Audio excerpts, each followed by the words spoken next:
You're listening to a Canadian Movie Crew production. I can use some information. I'm looking for a hot gangsters, war criminals. We'll take out every bad guy in your deck of cards. This isn't about revenge. It's about preventing another war. You will suffer, and then it will be his turn. Let's save the rest for after dinner.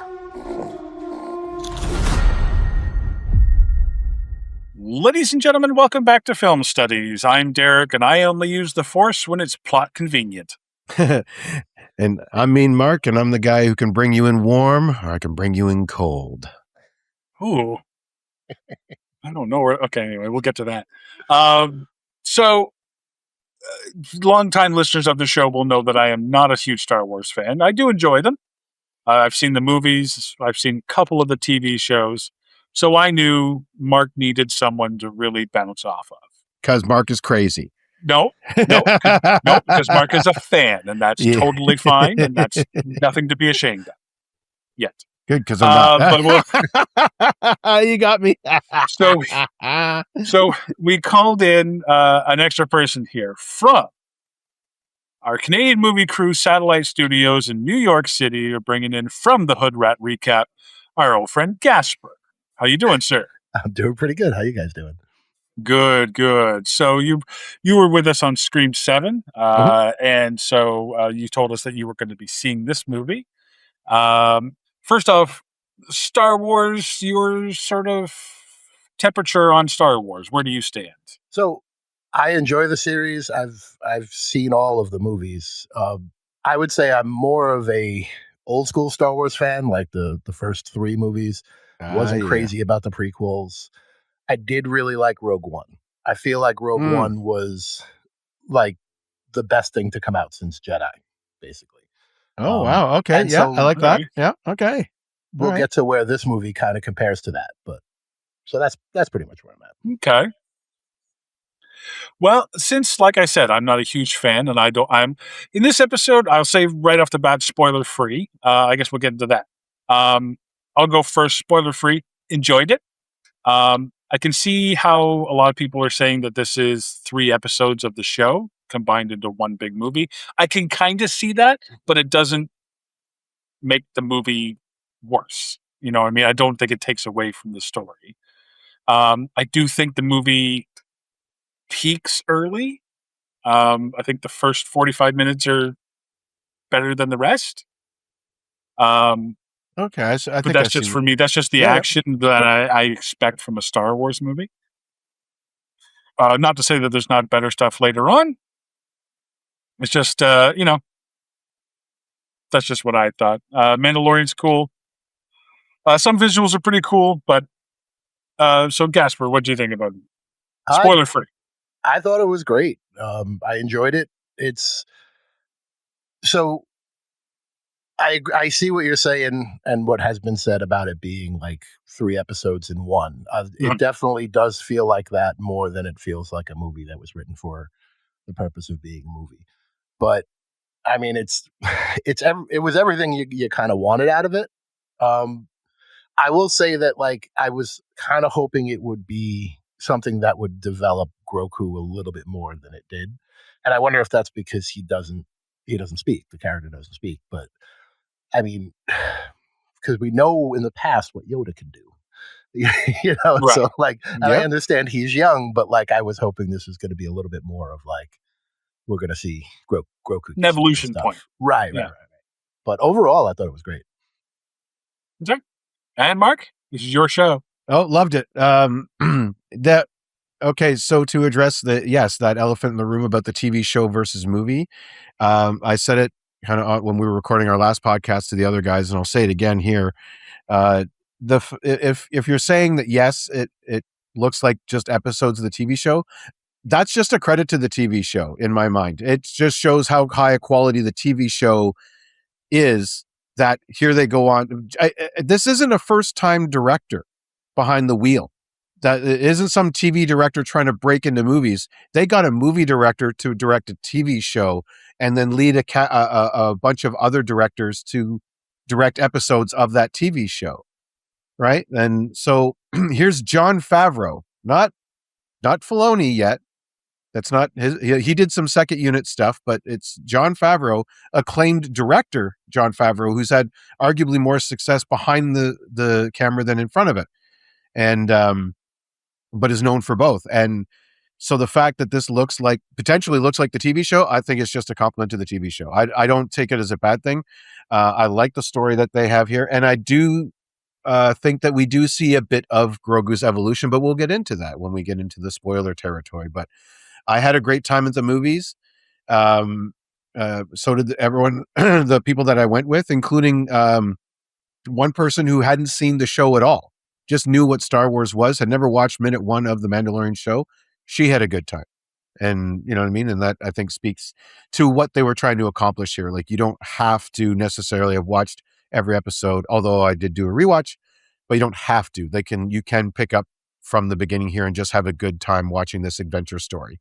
And so I think it accomplished that kind of stuff. And let's get into you can definitely go in. You can go in blind.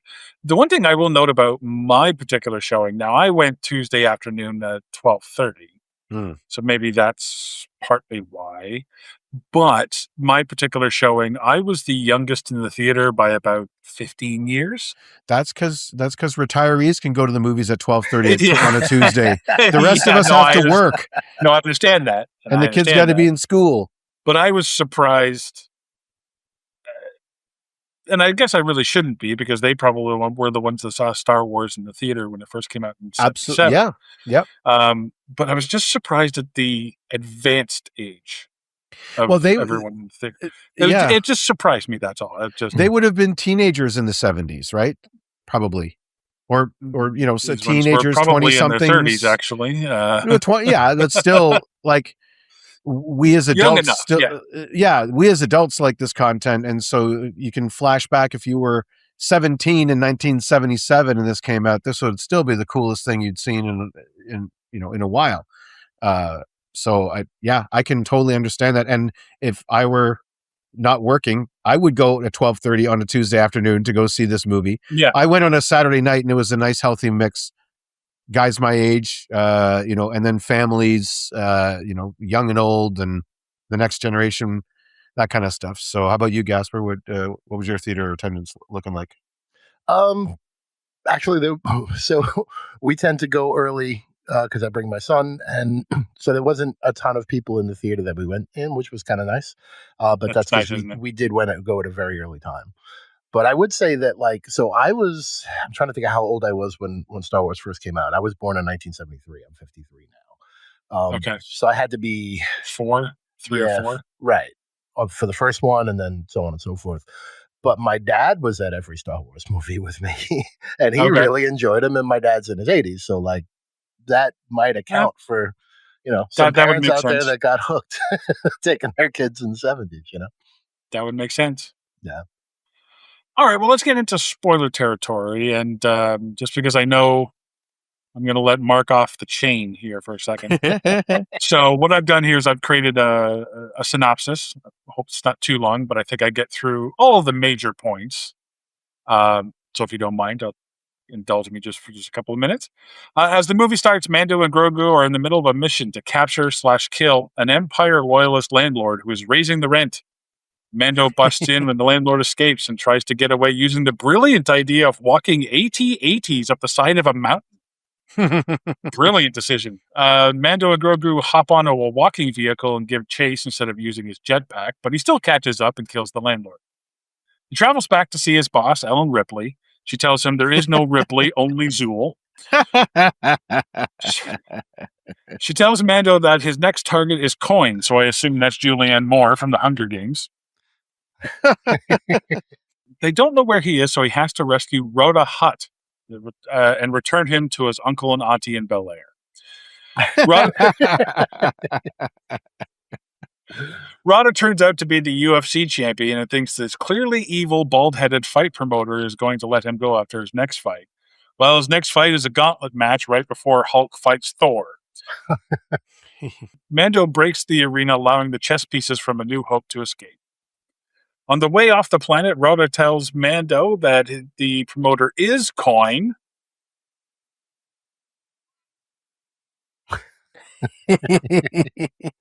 And they go off to his palace. The palace is guarded by hundreds of stormtroopers. Certainly, Mando's way into the head office to capture Coin is going to be epic.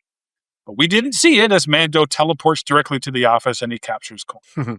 After taking Coin back to Grace Augustine, thank you. I was hoping you'd get that one. He says he's taking some time off. While trying to relax, a bounty hunter named Kung Lao Bot captures Mando. That was good. The only thing I was thinking of the entire movie. Hey, we just did the Mortal Kombat I movie thank too, you, not too exactly. long ago. So Yep. go listen to that review. And takes him to the huts because he didn't return Rada to them. They take his helmet and throw him into the pit where he's attacked and poisoned by Falcor. They give him his helmet back for no reason, and he escapes with help from Grogu. Grogu's ship is too small for him to leave the planet on, and he's really tired, so he decides to sleep through the next 30 minutes of the movie, and I am jealous. Grogu takes nearly a week manually building him a mud igloo, completely forgetting that he has force powers, and proceeds to give Mando severe head trauma. Eventually, Grogu stumbles upon the one and only creature who could save Mando, and he does. Mando and Grogu go back to the huts for revenge. The statues outside the huts room come to life, shocker, and Rhoda helps throw the huts into Falcor's pit, but Grogu, remembering that he has force powers, pulls him out. They're still stuck in the palace until they look to the west on the sunrise of the third day and see Gwen DeMarco from Galaxy Quest and a fleet of X-Wings, who they said they wouldn't be there, be there. Mando, Grogu, and Rhoda are saved. We learned after the fact that Janu and the Hutts were in cahoots the whole time. And Mando finally teaches Grogu what a button is as the credits roll. Thank you. Nicely done. Nicely done. Thank you. So I'll chime in wherever I can, but yeah, this is mostly you guys. Where do you want to go? Well, we got to start with this opening sequence, going after someone we had seen in the Mandalorian series, Commander Barrow. Gasper, did you watch the Mandalorian series? I did. Okay, I so that secret Imperial Council that Moff Gideon has a teleconference with. Our two villains are actually already revealed to us in the show. It is sort of odd that they try and keep Coin a secret, because once we see him, we're like, oh, that guy. Yeah. Right. Wait, so you guys knew that he was Coin the whole time? Yeah. We'd already been shown. Well, we'd already been showing him, this actor, as an Imperial commander of some sort. He's on this secret council of the left. They call. The opening guy. Okay, sorry. No, both of them. Both of them. Yeah. So Barrow is, if they do a season 4 and if they do this in season 4 and have that security council again for the Imperials, there's going to be 2 less people on that teleconference. So. Right. Yeah, and it's it's 2 of these guys from the movie. So, but I love this opening sequence. We're using, so this is the Imperial Remnant, right? It's 5 years after Return of the Jedi. The Emperor's gone, Vader's gone, Tarkin left like 4 years prior to that. So we've got just all these Imperials turning into warlords, and I really like this idea of basically they're turning into mobsters themselves practically. And we have Barrow here with his own protection racket going, right? Very, very kind of gangster, saying, well, the Empire's here to protect you, but we need funding. So when I guess all the coin was in the Death Star. So that's where all of our money rained down. It rained down over Endor, So one of the things I was thinking in the beginning of all this with our big opening action sequence is like, one of the Star Wars always tends to get right, like the update on kind of what we already know, like the AT-ATs and like the Stormtrooper garb and stuff, but like it's just a little bit cooler, and they definitely delivered that here. It actually got me thinking, like, how does it work if you're in you sign up to be a Stormtrooper for the Empire, and it's like, is there literally a different uniform for whatever your assignment is? Because like They- there's so they many made different ones. yeah they made environmental uniforms, so the snow troopers have a bit more covering than the sand troopers or the biker scouts. Yeah, Right. it But is job specific uniforms. Yeah, You would think that like, so we know what a snow trooper looks like, but there's just they're cooler snow troopers now. So it's like, well, these are special snow troopers. yeah. Well, what I find interesting about this is that it's a cool mix of this Imperial remnant is actually reaching back into the past. These walkers, if you notice, they have the pods around the guns. Mhm. That was an earlier design that would have been basically showing that these are ones that came up after the Clone Wars. Okay. And the little walker is an AT-RT, which we first saw in Revenge of the Sith and later in the Clone Wars series. That style of individual, like very fast walker. It's an all-terrain recon transport. So a single rider could quickly get in and out and take a look at spots. Right. Much quicker than he could on foot. So this guy actually is using some old Clone Wars tech. And then one of the fun things that they bring is a toy that we never saw in the movies or in the show before. That little escape shuttle that he has, Mhm. that was sold as what's called a mini rig back in the day. Do you remember those, Gasper? I'm trying to think. I don't. There was a series that came out around this time of Empire Strikes Back where they made vehicles that they were concepts that were made and were going to potentially be on screen but never made it, and so they just turned them into toys to have more toys to sell. Right. So this little shuttle with the gun on it, like a little escape shuttle, the INT-4, you could actually look it up. They sold them back in the 80s Cool. as a mini rig for just more play, more stuff, more toys in the toy box. And so that's one of the things that I like about this movie. They're pulling some of the old toys out of the toy box and they're playing in the sandbox with them like we would have as kids. This stuff to me is fun as hell. Right. No, it was pretty awesome. Although I will say that you would think by now that the Empire would have learned that like the legs are the weak point on the AT-AT. Yeah. Thank you. Yeah. Thank you. Thank you. I mean, In fairness, so this is like he's saying, the Empire is kind of weakened at this point. These are like almost splinter groups. While They they're are trying to reform. So Yeah. like maybe funding is an issue. Yeah. They don't have the unlimited purse string anymore. It's cut Right. off. So they're But making do. If I were in charge of AT-ATs, I'd be like, guns on the bottom, please. Yes. All those pesky Jedis trying to tie our legs together. Yeah. and don't climb up a mountain. I'm sorry.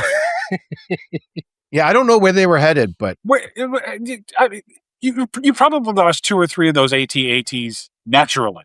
Right. You know what I mean? So, you think there there were was probably a there couple was that 5? fell off that Mando had nothing to do with. There were 5 at the bottom. Yeah, probably. You know what I mean? Like, Yeah, possibly. Yeah, these guys are idiots. So, and they're carrying so many explosives. they are. You know what though? If I'm going to be in an AT-AT on the way down, I might just be starting hitting some of those buttons too. I'm like, fuck it. Like, I don't want to. I don't want to almost, survive here because like, it'll be a mess on the way out. Right. Yeah, I don't want to look stupid. Well, no, I just don't want to barely make it because I'll be a crumpled mess.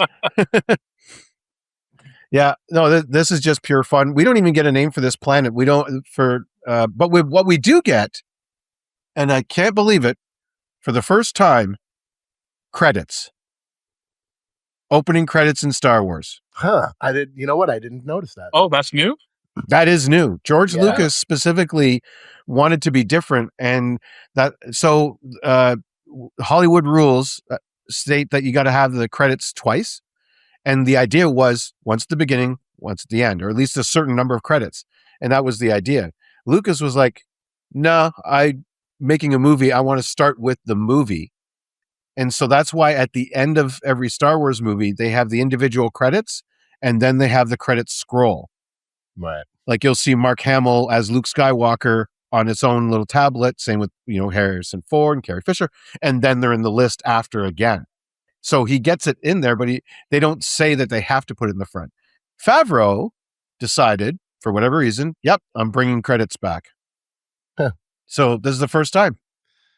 That's pretty cool. I never knew that. I'm a big proponent of no opening credits at all, but that's me. Yeah, that's Any the thing. movie. You're right. I like it in any movie, for like not just Star Wars, but any movie that gets me into the movie. And sure, a quick title card, the opening scroll. Yes. Well, we don't get the scroll, we get the panels, but that's fine. They've been doing that. They've started doing that a bit more than the scroll. In different things, like even the Clone Wars cartoon had a little opening blurb of something or other. So that's pretty good.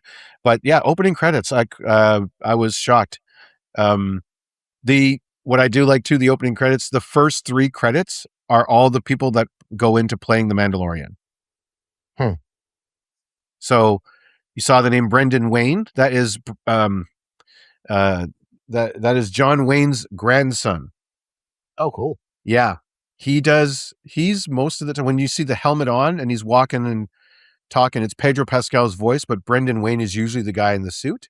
Okay. And then the credit after that, the guy named Lateef Crowder, he's the stunt guy. So when the action get, like, I'm sure Brendan will do, like the old Western gun pull.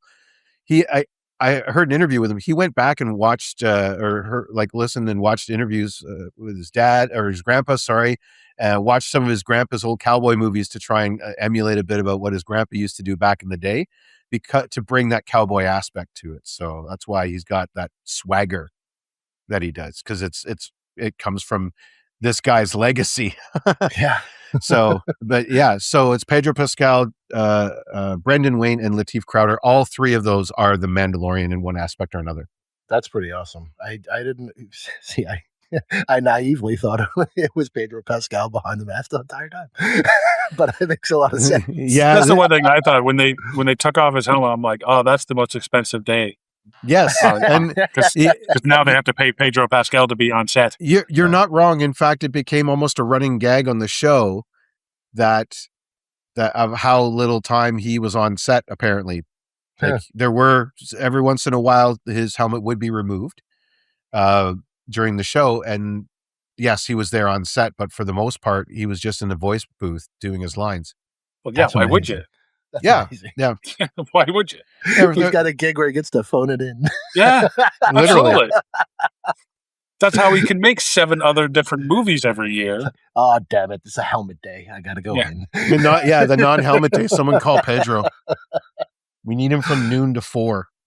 So you bring up the Western aspect of it, and that's one of the coolest things about The Mandalorian is it's that sci-fi Western in a way that's like Firefly did originally. Yeah. Right? But have we ever seen this movie brings this other aspect to it? Have we ever seen so you have the character that he called Liu Kang, is that samurai character, and the city that this is set in is kind of like a Chinatown in a major city. Like, have we ever seen that in a Star Wars? Because I don't think we have. Like, there's always been an olderness to Star Wars. You know what I mean? Like, where this kind of the first time you see that city, it's like, wow, this is super, super modern. Like, more modern in a way that past modern cities have been in Star Wars, I thought. So in a way, yes. Actually, Derek, can you think of anything to that comes to mind? The one thing that did pop into my mind was the bounty hunter chase scene in Attack of the Clones. Attack of the Clones. You do not want to sell me death sticks. Yeah. So I think certain planets have. I mean, was it Coruscant where the Jedi Council is? And where that chase. Look at me pulling this shit out of my head. Yes, no, that's what I was kind of fishing for was Coruscant. Because Coruscant was kind of it's a city planet, well developed. So so there's that aspect for sure. But the weird thing about that scene, I'll jump in here. Martin Scorsese. Yes. By the way, Mr. Marvel movies are destroying Hollywood. Yep. Signs up for a Star Wars movie. This is the kind of pull that Jon Favreau has. Yeah.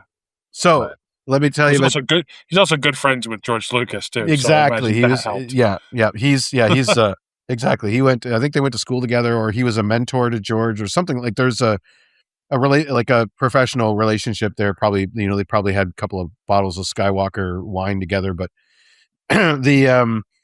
his character is Hugo Durant. Now, of course, Derek, you know that name, of course, from Rio Durant from the Solo movie. I'm sure. I'm sorry, I'm joking. I know. No, but hey, man, I let you go. Why are you picking on me? I'm not. No. This is one of those things where he made a deep cut. He in Solo, Jon Favreau plays Rio Durant, so he gets Martin Scorsese to come.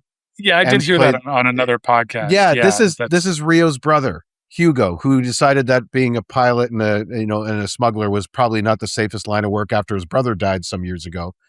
So he just opened up a food truck, which Favreau, of course, did in the movie Chef. He had his own food truck. And I saw a little vignette thing where I guess Jon Favreau and some celebrity chef came up with those meat sandwiches that he makes. They actually made a real, it's like spam, like fried spam with whatever on it on bread and in a panini press. These sandwiches that Hugo Durant, and of course Hugo, a Martin Scorsese movie. So Hugo Durant, yeah. Oh, okay. Yeah. So I didn't know that. I know this is the kind of stuff I've been. Yeah, this is what happens when you give me the movie and then you give me a week. Yeah, I know. And I wasn't even trying. And I let Chain Chomp off the chain. I know. Yeah. That's why it's been 7 years since I've been. No, just kidding. So though that character is really cool. This movie, to answer your question, we are seeing a bit more of it. There's a series out, Maul Shadow Lord, which has another planet which is very much like this. They said that this one, Shikari, they are basing off of kind of like a Chicago type feel to it, is what they were going for. Crime, there's crime bosses around. There's shady, restaurants and places that have more than one thing going on, things like that. So then, obviously, evil promoters. Evil fight promoter, like kind of. Come on, you didn't know he was the bad guy? Come on. Yeah, really. Yeah, exactly.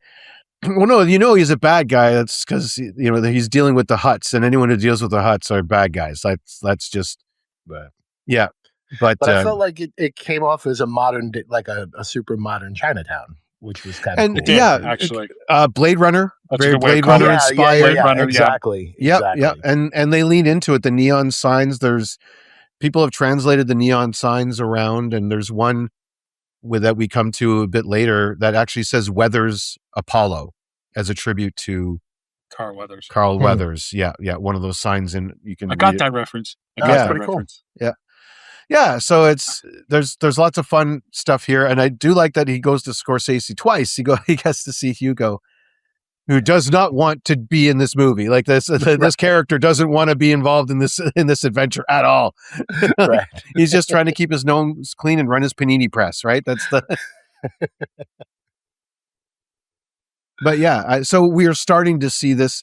It's leaning into the underworld side of things, right? Right. This whole adventure started way off in farmland, and then every once in a while we go into the cities and see what they're like.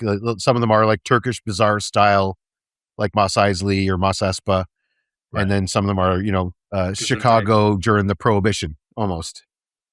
Right. Yeah. And then the other cool thing we get out of this is, from the Star Wars that I've been exposed to, like I have not seen Solo, and there are a couple of series that I haven't watched. To my knowledge, we've never really got into who the Hutts are. You know what I mean? Like they're always kind of been the crime lords in the background. I know the history of, like, originally Jabba the Hutt was supposed to have a scene with Han Solo outside of the Millennium Falcon. Yep. I believe in Empire. If I have it right, in A New Hope. Empire, it's A New Hope. Okay. Yeah. And so he was originally designed to be this creature that could move around and was a little more menacing. And I guess the limitations at the time made him stationary. So it was kind of cool to see more of a history of, like, who the Hutts are and what they can actually do. Yeah, I enjoyed that. That's the one thing I'll say is it was interesting to see Rada. Am I saying that right? Rada. Yeah.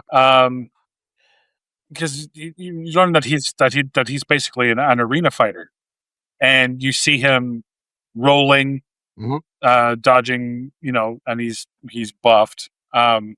I'm not so much into the whole "I hate my dad" storyline that he constantly harps on, but Yeah. I do like the mobileness that they're showing to a hut. Right. Yeah. So it adds a dimension to it. And he's pretty badass. I mean, like he could fight. You know. He wields some Surprisingly. badass weapons too. Now, Yeah. okay, Although, wait, before we get too far off your I hate my Sorry. dad point, isn't that like kind of a running theme in Star Wars in general? Is hating your dad? yeah, Kind of, how do you feel about your dad? You know what I mean? Like, yeah, but I mean, subtlety is also a friend. You know what I mean? yeah. Fair. And- That's a fair point. And it's Jeremy Allen White, and I love Jeremy Allen White. But it's really weird to see a Hutt speaking English so well. Yeah. You know, was that on off-putting, like especially to Mark, and I guess to you, because the Hutts have always had that rah, rah, rah, rah, rah, rah, rah kind of talk, Right. never in English. No, Huttese. They actually, it's its own Yeah. language. Yeah. and never so clear that it could be its own fucking podcast. You know what I mean? Yeah. Like, was that off-putting to you at all? Because it was kind of unsettling for me, but It I'm was- not a Star Wars fan, so It was weird, but I felt like you can kind of like, all right, I accept it. I understand. I accepted it, what they're yeah. trying to do, but other sci-fi series do handle that idea a little bit better.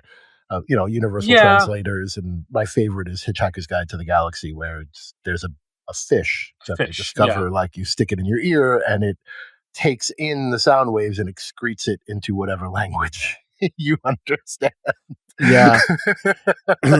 No, the soft kind of explanation for this, I don't know if soft maybe the wrong word to use, but the Huttese is basically the language of the underworld. It's born from the Hutt crime families, and then other species learn to speak it so they could get work, right? Work for these guys, be their Sure. muscle, their accountants, whatever they're going to do. So they have to learn. It'd be like, you know, if all the gangsters only spoke French, then anyone who wants to You'd work learn for to them speak French. would learn to Yeah. speak French. Right. Rada does not want to be part of that world, and the more universal language is English. So, because George Lucas is English, so English. that's why it's called in Star Wars. It's called Galactic Basic. How it's Right. spoken. Okay. It's a Mhm. basic language, and so a lot of species will learn to speak it. Like we have people from all over the world that learn to speak English, and you know, probably more so than like I'm not taking German lessons right now, or Russian, or Czech, or you know, I mean, a lot of other languages that I that don't would have helped speak. us with an upcoming Origin movie. It would have. I would have had a bet. Yeah. It would have. And yeah, fans will, Stay tuned. listeners of the show will see why. But so to me that delineate. Yes, admittedly, I'd seen a Hutt speak English before. They did it on the Clone Wars because it's a kids' cartoon. So instead of having him this other cousin of Jabba's, or no, nephew of Jabba's, is featured on the Clone Wars animated series. But of course, it's a kids' cartoon, so they had him speak English and they gave him a funny accent and a voice and everything. And I can't do it right now because I have a cold. But it's ridiculous when you hear Zero the Hutt. But then, but seeing it on screen, and especially with they bring in the deep bass Jabba-esque, because they're a big echo chamber, you know, crawling around and doing God knows what in those tunnels. And yeah, like hearing that, especially the brother of the twins. Right. I didn't expect him because we only see him. We introduced these twins in the Book of Boba Fett, and they speak Huttese, but that's because Boba Fett speaks Huttese because he runs with gangsters. Right. So I didn't know he was going to speak English. It was sort of off-putting. Rada, okay, we first are introduced to him in that Clone Wars cartoon. It was in 2007. The Clone Wars animated movie came out, and they introduced us to Rada, aka Stinky, is what they call him. He's just a baby. That little baby image of Rada, that's like, this is the last known photo. It's just a picture of him as a baby. That's taken from that Clone Wars cartoon. But that was a model that they filmed, hand painted by Jon Favreau. For some reason, he got that involved in the production. Oh wow. Yeah. Sorry, I'll keep pausing because I don't want to be the only one speaking. No, Listen that's to- okay. Every nerd has his day. Yeah, Sometimes, so. and Derek, earlier when I mentioned the whole Rio Durant thing, as if someone's pulling from Solo. Really? Like that's the movie you're going to want to get deep cuts from is Solo? Oh, Well, I mean, that's where he gets his blaster. Yeah. But I was like, I never thought we would get a Rio Durant callback from Solo, to be fair. Yeah, wow. So, and then they bring in Martin Scorsese for it all. I was like, all right. I keep Cool. kicking around the idea of watching Solo. Is it worth watching or? I No. like. Derek says no. I'll say yes. There's some fun stuff. Woody Harrelson is a fun character. You know what? It's not bad. It's There's some fun scenes in it. but I mean, what do you need to know? He's not going to die, so there's Right. no threat. You know what I mean? You get some cool cameos, you get a cool callbacks, but like if you like the Easter egg hunt, go for it. Right. I mean, I suppose watching it off of a streaming service at this point now, like my expectations will probably be lower, so I'll probably enjoy it a little bit better. Eh, But, yeah. But it anyway. depends on your level of fandom. So, You know what I mean? well, let's go into then the next. So he goes to visit Rada. It looks like Rada's in prison, but he actually wants to be there. And by the way, when we do get robots in our home, thanks to Elon Musk, I want one with these massage attachments for my back. That thing. That did look pretty cool. Yeah. That's going to be a must. You just screwed all of our Google searches. Thank you. No, just mine. No, it's going to be on mine too because I'm going to have to edit the show. So Yeah, you're gonna get all these ads on your Facebook for massage attachments. yeah, Mike talks about that all the time. Like, so I'm a big fan of. Have you ever seen the Boston Scally Company? They do the Scally caps. oh, You'll see them a bunch of them. You'll see them now. well now I will. because Yeah, talked they got about into it, my but I have so many. I have probably 80 hats. It's an addiction at this point. But Mike says Oh, like wow. every time I come visit you, he goes, when I go home, I have all these ads from Boston Scally Company because I think my proximity to your phone does this. Oh wow. Yeah, it's crazy. Well, that's not scary at all. Yeah. Sorry for getting off topic there. But That's up on this show. Go on. Oh please. Yeah, really. That never happens. But this arena scene, like I totally know what you were talking about in your opening bit. It's right out of Ragnarok, man. Thank you, That's right? what jumped right into That's my the head. arena from Ragnarok, is it Right. not? I think so. It's a little. It's honestly a little more claustrophobic than I thought it would be. Like we've had the Grand Arena in Geonosis, where it was Colosseum type, Grecian gladiator style, and then the one you're talking about, Ragnarok, it's in a building, but the game master had a much larger crowd. Yeah. This is almost underground, like early years of UFC style, Sure. Right. but But still the to the death. design is basically there. Right. Except what they're standing on is a Dejeric table. It's basically like battle chess. That's what this is. Hmm. Well, That's it's the chess from the first movie, right? exactly. But now they make that into real life. They turn it into American gladiators to the death. You know what I mean? Like or whatever. Right, yeah. Like it's Right. They're not holograms. This is real. yeah. That's right. Yeah. Well, I recognized one of the monsters, and then I guess when I listened to a review of it afterwards, they said all of the monsters. all were of from them the are chess there. And in fact, So- we do see the Mantelian Savarip of course. body slam the Kinton Strider. So that one move that where R2 wins, where his guy Right. body slams the Chewie's guy. Oh, okay. Yeah, they give us that. They give us the Savarip picks him up and body slams, just the same one. I Yeah. thought that was really cool. Although I have to admit, I did not know what the species were called. So props to you, Mark. Oh, I will admit that it's been a while, and so I did have to remind myself what they were called. So, yeah, it's that. Yeah, He did go to Wikipedia, but it's only a refresher. So, I'm but he's getting not old. learning anything. getting He's- old. Yeah. Yeah, it's just a refresher. Just a Oh yeah, that's. Oh yeah, yes, I do that. Of course, that one's the Mandalorian Savarip. Yeah, but that's that's sort of why that one gets named not all the time, but whenever it's referenced, because it's just a weird name. Like we had Reek and Lexu in the other arena, and they're like, no, let's give this guy a long name, like he's a composer. You know what I mean? Like, Right. Right. Did you go to the Mandalorian Savarip concert? Yes, I did. I had a lovely time. Like it was, but they're all here. They made sure they took all of the holograms and any art that they could find, and if they didn't have it, they made it. And yes, we get the whole crew here from that table just for, and that's. But I guess the idea is like there's so many creatures. It is now a death match. Like Right. it is. It's they signed his ticket. That's it. The one thing I don't get from this scene is like, so Mando's stuff is sitting in the corner in his cell, right? Like, Yeah, because they want him to use it because this is a fight to the death, and he chooses to just leave it there.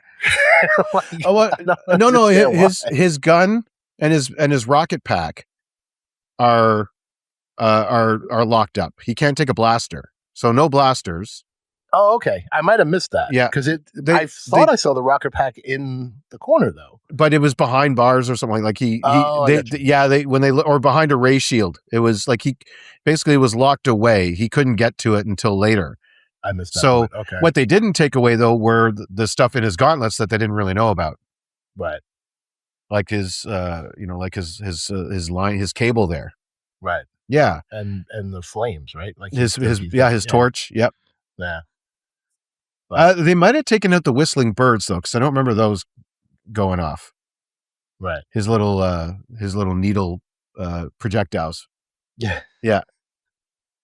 Yeah. But this is again such a fun scene. It's action on action. Like I was trying to watch the foreground and the background at the same time because you can see some of the other creatures fighting each other because they're just a bunch of wild animals from different species from everywhere, and they don't, you know what I mean? And they're just put in this weird situation, so they're going to start fighting.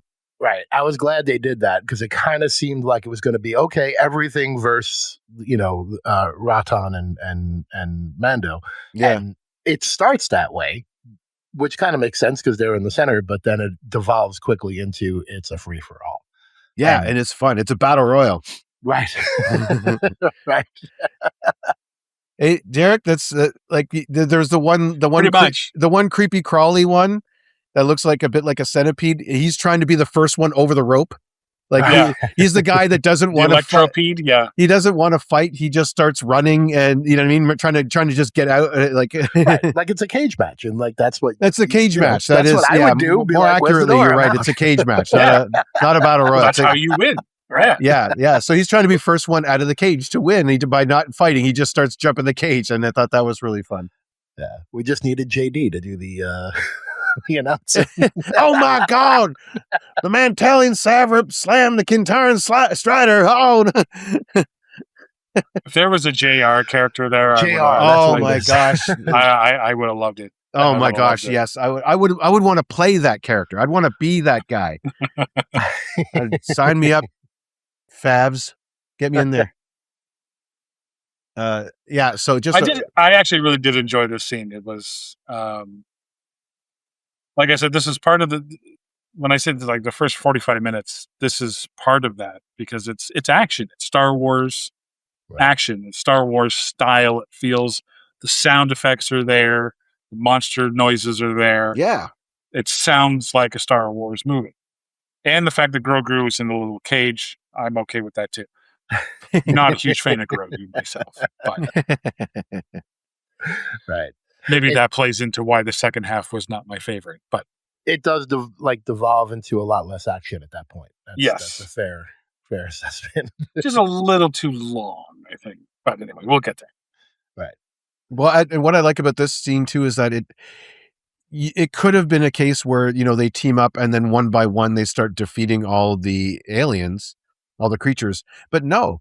it's going to keep going, and then it spills. Oh my God, they're running amok. You know what I mean? And it's just they're now in the crowd. They're beating people up. They're escaping. Like I love like loose on the city. Loose on the. That's just to me. That's awesome. That's just like that's a great way to escalate it, because we saw the last gladiatorial thing we saw in the movies for Star Wars was Attack of the Clones, and all the creatures eventually get defeated, right? Like there's only 3 of them, but still they're either used or defeated or both. And then that's it.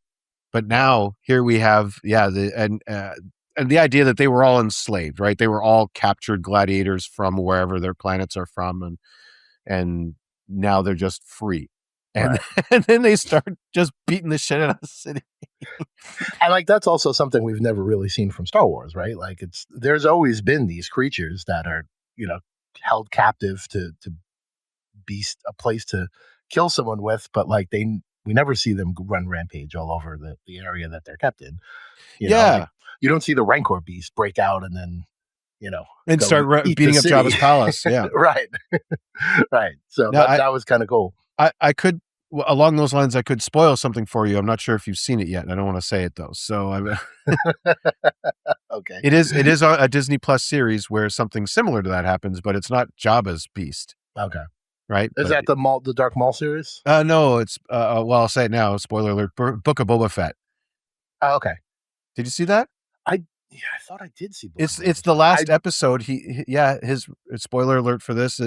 His Rancor goes full on King Kong in Mos Espa. But this menagerie of all these different, and then how they like what the centipede one goes into the subway or under the train lines. The other one just starts throwing cars. They just how many different creatures and what they all decide to do. And are like, good luck getting those guys back. Like this guy, his franchise is over. And I kind of chalk that up to like this is letting Favreau loose in the universe, basically. Like this is what he specializes in. This to me has the toys in the sandbox feel. Right. Taking all the toys out of the toy box and playing with them. This is what we're seeing now. And it's kind of come full circle where we saw the movies, bought the toys because we love the movies. Now guys like us are, our age, are making movies about the toys that they played with from the movies that they liked back in the day. So which they will then make toys of, so there will be future yes. Which then will be which will inspire some. Oh my God, it's heading towards the trailer park. Yeah, and there's some. Exactly. That'll be next. Star Wars trailer park. Yes, I want to see that. I want to see what that looks like. Like get Bryan Cranston in to play some alien who's Breaking Bad and is got a meth lab out there and a spice lab out in in some trailer park or something. I mean, it basically was. I mean, that's what Luke was really. He was a farmer. No, he's farming water, and he wasn't He wasn't a drug runner. No, I didn't say drug runner. No, that's what I'm saying. I didn't say anything about drug runner. No, I'm saying full on Breaking Bad, like meth lab style out, but in the Star Wars universe, like some trailer park, and there's space meth being cooked up, and then they got to deal with it or something. I don't know. Right. Yeah. Anyway, I'm off topic. Sorry. And what on this show? What on this show? Come on. Then it's in fairness, it's been a week. Remind me how they get captured and brought back to the huts. So there's a big chase because Rada uses the confusion, and he's not going with Mando, and he's not staying because he knows that the promoter really did want him dead. Right. And so he decides to cut and run, and then so now Mando is chasing him. Mando and Grogu are chasing him, and Zeb, who we haven't talked about yet from Star Wars Rebels, is the big purple guy. Right. So if you've seen Nui. What? Sorry, I called it Nui, not Chewie. Not Chewie. Yeah. Oh no, he's got a 5-year season thing going on Star Wars Rebels first, and then they brought him into Mandalorian season 3 at the base there. Excuse me. And where was I going with that? Sorry. Yeah. So Zeb cuts him off, right, and that's how they capture Rada. And then Coin has taken off to his place out in the country. Right. So then Mando's. I'm just trying to remember the middle plot. Mando then is gonna go in and rescue Rada. Is how they ultimately get captured, right? No, he captures Rada, and then Rada yeah. says, "Oh, you're looking for coin? Janu is coin." Yeah, his name is Oh, Janu yeah, Coin. Yeah. Yeah. Right. So hoping that Mando will use that information. Oh, you're only saving me to get to coin? Well, Right. got some fucking news for you. Yeah. Right. I wish you had opened with that. I would have told you straight Yeah, away. thank He could have left me alone. Something that I could have been told yesterday. Yeah, Yeah, exactly. Yeah, exactly. That's true. If Mando had told him fully what he was, but that's not his way. He Right. gives as little. Listen, he I'm needs to supposed to change bring his you way. in. Right. This is the way. This is the way. It says so on the shirt. Yeah. You can go your own way. Yeah. Yeah. Right. But ultimately, this leads us to we get like kind of a callback to the Rancor scene from Jedi. Thank you. Mando's going to be in front of the twins, and they're going to cast him down into the pit. But instead of getting the Rancor beast, we get this new thing. Well, that's before, or sorry, after. Basically, Mando turns around and goes and gets coin. Oh yeah. So after, they go, Sorry they go back to Shikari, and because coin has a place out in the country, so kind of like the mobster villa in Italy, Right. right? Right. That's instead of the city spot, he's got his villa. So they go and they bust in there, and that's where he says, "I can bring you in warm, or I could bring you in cold." Right. But that was okay. But that particular scene, and I made reference to that in the synopsis. But I mean, they're scoping the place out from hundreds and hundreds of thousands of yards away, and they see stormtrooper, and they're like, "Wow, this is really, really packed up with stormtroopers and guards. It's going to be really hard to get in there." Cut to he's breaking down the door. Right. In the head office. Zeb has already fought his way into the hallway just outside the door. Yeah, but we don't see that till after. Yeah. Like we see Mando breaking down the front door, say hello to my little friend from the guy from, behind the hollow thing. And then I'm like, oh, okay, well, that was easy. Pacing. There's another scene later on that I'll bring up too. But I'll give you that one, Derek. When I saw that, okay, it's a storm the castle moment, I'm like, all right, this should be good. We've had them before on screen or in animation. How whether it's TV or movies, like the storming the castle. All right, here's the fortress. Here's the guards. How are they going to get in? Right. And I remember thinking in the theaters, oh, this will be good. And no, it won't, because I guess we're just not going to show that, which is too bad.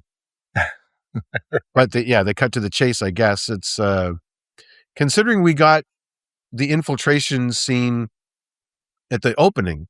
I thought we were headed for another one, but this time we get to see how Zeb, Rada, and Mando work together. Right. And maybe there's a cut scene. Maybe this is just an edit. Maybe they had something, because Zeb and Rada seem to like big beefy dude to big beefy, like Jim Bro to Jim Bro, are start to bro out a little bit, but we don't get as much of that until the end. Right. Right. So I'm wondering if there was a cut scene where they did have an infiltration plan of some sort, right, to use their different talents for whatever. But I guess we won't see that. Maybe there will be a Favreau cut that we'll just get on Disney Plus. Favreau cut. Yeah, director's cut. Who knows? Right. And I would assume, like, so this is the point where we're going to see him face off against the the Liu Kang character. What's his name again? So after that, yeah. So he captures Coin. Event, he does get him after the speeder chase and a fun thing of Grogu trying to help out, but he can't because he doesn't know what he's doing yet on the ship. But they get him and bring him back to the base. And by the way, this I had the name. So many names to remember. The Adelphi base. That's it. Adelphi base. This is where I want to be stationed. By the way, if I'm an X-wing pilot, I want the beachfront base. Yeah. You know what I mean? Like they could play all the volleyballs there, I guess, if they want. That's the cushy gig, and the guys on Hoth are like, man, those guys have it made. Yeah, I'm hoping there's at least one pilot that's like, this is way better than my last assignment on Echo Base. I have a tan now. This is awesome. And all of my fingers, Right. Yeah. I'm trying to remember the name of this character now. So that's where, the Razor Crest is back. I love that they basically got it out of Jay Leno's garage or something like that. Some Imperial warlord had a bunch of antique cars, or in this case, ships. Right. And so they pull this one out, and that's how he got his old Razor Crest. Not his old Razor Crest, but another model. Right. Yeah. Yeah, I knew that meant something to the series, and I was like, So that's the ship that the Mandalorians on the Mandalorian show use, right? It's the At first, yes, but it gets destroyed a couple of times. Like, it takes an ass kicking. Right. Like, throughout the show, he keeps having to repair it, and then eventually it does get blown to smithereens. Like orbital bombardment from a cruiser just blows the shit out of it. So it's unrepairable. And he switches to essentially a middle-aged crisis mobile for a Star Wars character, and that's an N1 Starfighter. He gets the sports car. Nice. But if he's going to be going and capturing Imperial remnant commanders and these warlords, well, and giant huts. He can't fit him in the N1. Yeah, he can't fit him in the sports car, so now he needs the Winnebago back. Right. That's Plus, what I call it. We get to have all those moments that Star Wars is famous for, where it's like, I'm going to tear apart my ship and rebuild it as I fly it. Pull out the motherboard of whatever. Yeah, we don't need it anyway. What do you do? No, this one It's goes always here. the floor too, by the way. Right. Yeah. This one goes here, that one goes there. Like, it's the He's like bypassing safety shit and everything. It's just like, right. Yeah. It's like the equivalent of like you're driving the car and there's a governor on it, but we're going to remove the governor as we drive. You have someone still behind, and you crawl out, open the hood, and you start pulling parts out from under the engine. Right. Yeah. And now we could do 100. We don't need air conditioning. We need to go faster. Let's go. You know, like, right. Yeah. So unplug the stereo. Why? I don't know, but let's go faster. All right. Must go faster. Stay on target. So now we go to, well, this is where Mando goes home, because he created a problem by not bringing Rada to the twins. They now send this guy that you're talking about. He's called Embo, is his name. Thank you. It was killing me. I couldn't remember what it was called. He was debuted in the Clone Wars animated series. So he's a Dave Filoni creation, which is certainly why he shows up in this movie. Him and George worked on, I guess the last thing George did was work on the Clone Wars animated series. And Dave Filoni, the name I keep bringing up, he worked directly with George. I dare say he is George's last Padawan that he taught about Star Wars, which is what makes him important behind the scenes for Star Wars, because he's bringing that spirit. It's a weird dynamic that we got going on. I found out Dave Filoni was new to like live action. He's an animator, which is how he got the job. He worked with George. George left when Disney bought it. They bring in Jon Favreau for this show. So Favreau is mentoring Filoni, but Filoni now gets promoted to co-president. So now he's Favreau's boss. So when you see him on these press junkets, they're talking about, like, Favreau is asking Filoni, can I use this toy? Can I use that toy? And because Filoni is thinking big picture, every once in a while, he's telling him no. There's certain characters and things we don't know what it is that he wanted to use in this movie, but Favreau's like, no, I got plans for that. That's cool. Yeah. That's cool. See, now I was going to ask you, and again, this is where my naivety to the Star Wars universe is. So in the Mandalorian series, there's an adversary. He's like if I remember, he's like a blue looking cowboy. Yes. Cad Bane. Yes. So, and I remember hearing that, like, his ending on the series is not the ending that's in the books. And so I was wondering, like, was he supposed to be that character in this movie and they swapped him out? I'll defer you to the Book of Boba Fett to answer that. Okay. Yeah. I think I watched the Book of Boba Fett, but I didn't love it. I just did a rewatch this week while I've been sick. So okay. Yeah, in my downtime, because there's some Mandalorian stuff in there, like Grogu's training with Skywalker. Right. It actually, for some reason, they showed the Book of Boba Fett. I don't know why. That's where I kind of landed on the Book of Boba Fett, is that, like, they kind of painted themselves to a corner, making it a little anticlimactic and boring. And so they were like, bring the Mandalorian in and we'll just, we'll spice it up. Everyone loves these two. So yeah, bring them in. It's like bringing The Rock into your franchise, It's because you could almost draw a line where, like, this is where the original writing ends, and here's where they threw in the Mandalorian. Like the series just changes from there, Yeah, there's a and weird kind of pivot. becomes more about him and less about Boba Fett. It's one of those things where they wanted to use him for the ending of the show. They wanted him to show up, but now they had to explain how he gets from A to B from the end of Right. season 2 to just showing up to help Boba Fett. So Right. it's one of those. Yeah, it's And here we are on another tangent. yeah. Well, no, when I did my Mandalorian rewatch, I went. I started with season 2 because I'd watched season 1 quite a bit.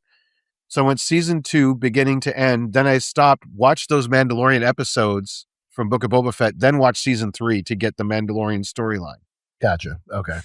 And because there's stuff that happens that actually changes the dynamics between Mandalorian and Grogu a little bit.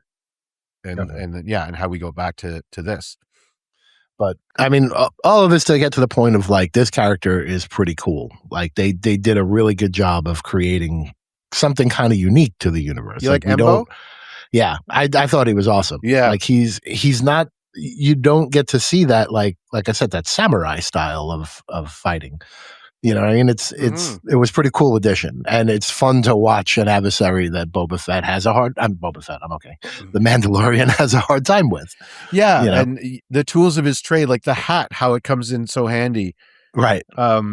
In the Clone Wars, he actually used it as a toboggan at one point. They're in a snowy place, and he jumps on it, and he's just trying to get away, and he just slides down a snowy mountain on his hat. So it's not just for blocking blaster bolts and looking cool, Right. It's a shield, a weapon, and a sled, and an umbrella for when it rains. Like for when it rains. Yeah, he was the driest character on screen during that rainstorm. The Anzellans, the little guys, they were getting all. I like that he invites the Anzellans to come and work on his stuff. The guys from Navarro, right? Yeah, so the minions. They show up in their tiny ship. Yeah, they're even smaller than Grogu, which I think is amazing. Right. Yeah. And I remember these characters. Do they speak a little more English in this one than they had previously? Yeah. They like in the series, they're like bad baby, stuff like that. Right. Like they call Baby Yoda a baby, even though he's bigger than them and tries to eat him. Right. But they understand though, like humans are like human adult size is this, and he's not that, so he must be a baby. Right. But they're mechanics, right? These guys they're kind of like Ugnaughts in that regard. They're really good mechanics and robotics experts. Right. Is their thing. I appreciated that, like, every Star Wars movie has to have its cute thing. Yeah. And so, like, this is the cute thing, but, like, it wasn't overdone. It was just enough cute thing. And Derek's going to disagree with that. Yeah. Well, we'll get into it. I mean, we have Derek have at it, but I mean, in fairness, you have to take into account BB-8. You have to take into account, who's the annoying one that no one likes? Jar Jar Binks. Jar Jar Binks. And the Ewoks. Go. The Ewoks, yeah. And trust me, I fully understand that, and that's why I'm not jumping in. R2 had that job before, I like BB-8, the Porgs. Yep. Mm-hmm. It's a Bobo Freet from. Oh, you mean Babu Freak? Babu Freak he's the same Rise of Skywalker. This is where we see the Anzellans. Yeah. He's one of these guys. I get it, right? You know what I mean? And but I have to, and that's why I have to like. I'll make faces, but I won't say anything because I'm trying to be respectful. It's just not for me. Right. It's for the kids. It's for the kids. It's literally not for me. Yep. And that's why I didn't enjoy the second half of this movie or the middle part of the movie when it was just them. Right. But there has to be a toy. There has to be a toy. I get that. I get that. There is an action. That's why. Carry on. There is an action figure 5. I think there's an action figure 5-pack with Grogu and the 4 Anzellans.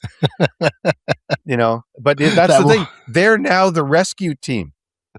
Right. That's the funny part. They're these guys are the rescue team. Well, the one thing I will say is I don't think I wasn't surprised by the big reveal of the size of their ship. Right. And I don't think you guys were either. Right. No. You guys saw that whole thing coming. Yeah. Right. Okay. But to be fair, though, we haven't seen that on screen for Star Wars. Right. I actually did like it that it was like you said, it's something that we haven't seen before. Yeah. We haven't seen. Oh no, we don't have the right size ship. Unfortunately, we're we're in a part of the movie that's very serious. Mando is poisoned and dying. Right. Not the time for the comedic bump. Which we're, You know what I mean? we're skipping over that whole part, Yeah, actually. I know. We're That jumping Rancor ahead. I pit moment. apologize. Well, So- because here's the gearing up montage, which I thought was fun. Yes. He's got Right. his little paintball shooter is from Mandalorian season 3. He gets that as a training thing, so he can practice shooting darts as a foundling, basically a Right. trainee. His Beskar chainmail and his signet there for the Mudhorn gets made in season. Oh no, that's actually in the Book of Boba Fett, where the Yes. armorer makes it for him Right. from a spear made of Beskar. They turn Right. it from a weapon into something for protection, for armor. Right. And so they made That's actually the moment that he's choosing to not be a Jedi and to follow this Mandalorian. is that chainmail thing. Yeah, Right, yeah. exactly. Yeah, he chooses the armor over the lightsaber. Right. Yeah, exactly. So he's got that on. And we see earlier in the movie how Mando's teaching him to, how to strap on everything and gear up properly, so that way when he does it himself. Right. By the way, I You should have taught him where the buttons are on the ship. That's true. That's true. Well, luckily in this case, he's got pilots. He's got 4 of them. Right. By the way, these were all practical effects. Grogu is a little robot. The Anzellans are puppets. Mhm. Their ship. But they were enhanced with CGI. Yes, but I watched a thing. Adam Savage from MythBusters got to do a walkthrough with Jon Favreau They went to the base in that big former aircraft manufacturing place. I think it used to belong to Howard Hughes, believe it or not. And it's been gone through a few different hands, and now they got their hands on it and turned it into this. It's now kind of a warehouse, but the bar that's there in the base is still there, and like the employees that work on there, it's in LA somewhere. They like when we do the walkthrough, you see a couple of people just hanging out there at the bar. Like it's like their break time. It's like their break room. Yeah. Cool. Yeah. But all the different things that they saw, all the practical, like the ATRT, they built one to make sure, like an actual size ATRT. This Anzellan ship, they show it on a stand, and Adam Savage is looking right into this little ship where they puppeted the 4 guys. And what they did, apparently because there wasn't room for 4 puppeteers under it, they had maybe 1 or 2 at a time moving, and then they just cut it all together, and then use, like you said, computers to enhance it. Right. But a lot of the Anzellans and Grogu were real. Grogu was meant originally as just a stand-in puppet that could move a little bit, and they would say, okay, we'll use the puppet for the background shots, and then they would do CGI for all the up-close stuff. But apparently the robotics guys kept getting better and better and better. So the one that you're seeing in the movie is the latest iteration where they've managed to improve the technology to create more movement. So this is just a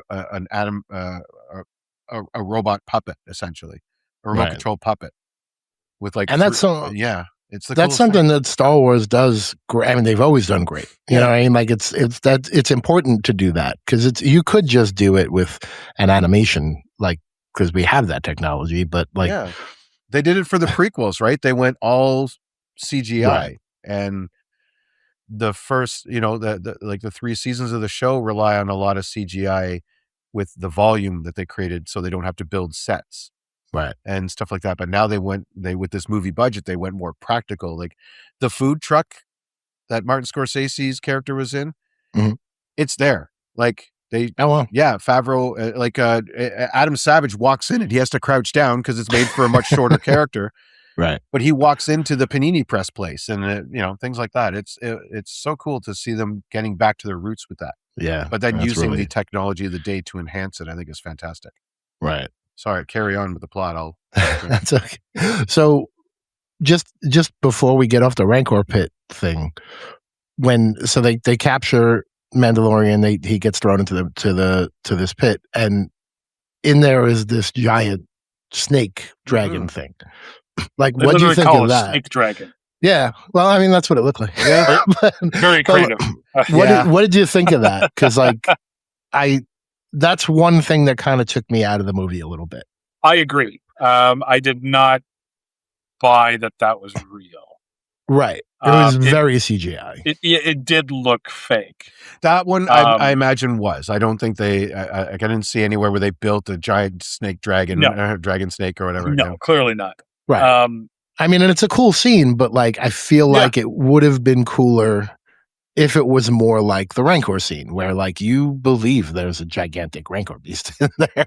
Yeah, because it was a puppet, and then they used perspective and things like that to make it so Luke was right. Like they built a giant hand and they put Mark Hamill in it, I think, and then and they moved the camera around. He's like like he's Fey-raying it up, and right, yeah.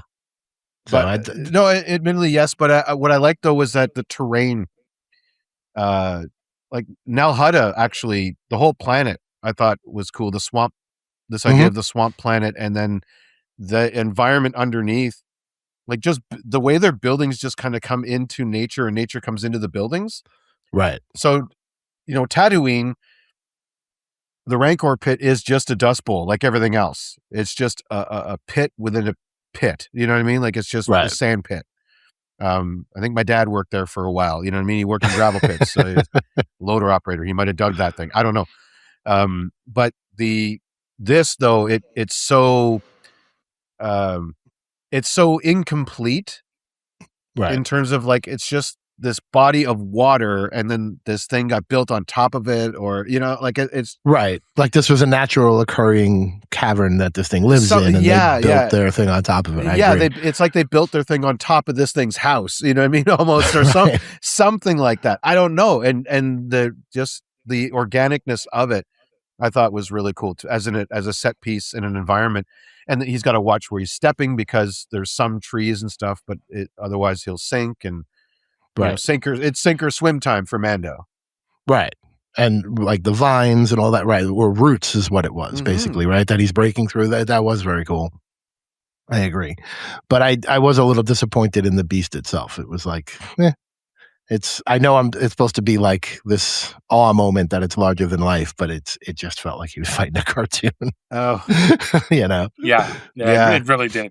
Well, and that's the thing with this particular encounter. He's not engaging as much as he was, say, in the gladiatorial arena. Like he's not jumping up on its shoulders and trying to strangle it, or right. He's just trying to get out of there. Yeah, just get the fuck out. Like that's the only thing he can think to do.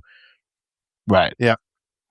And so this is where he gets poisoned, and then we get our scene in the swamp where they're going to try to go for help.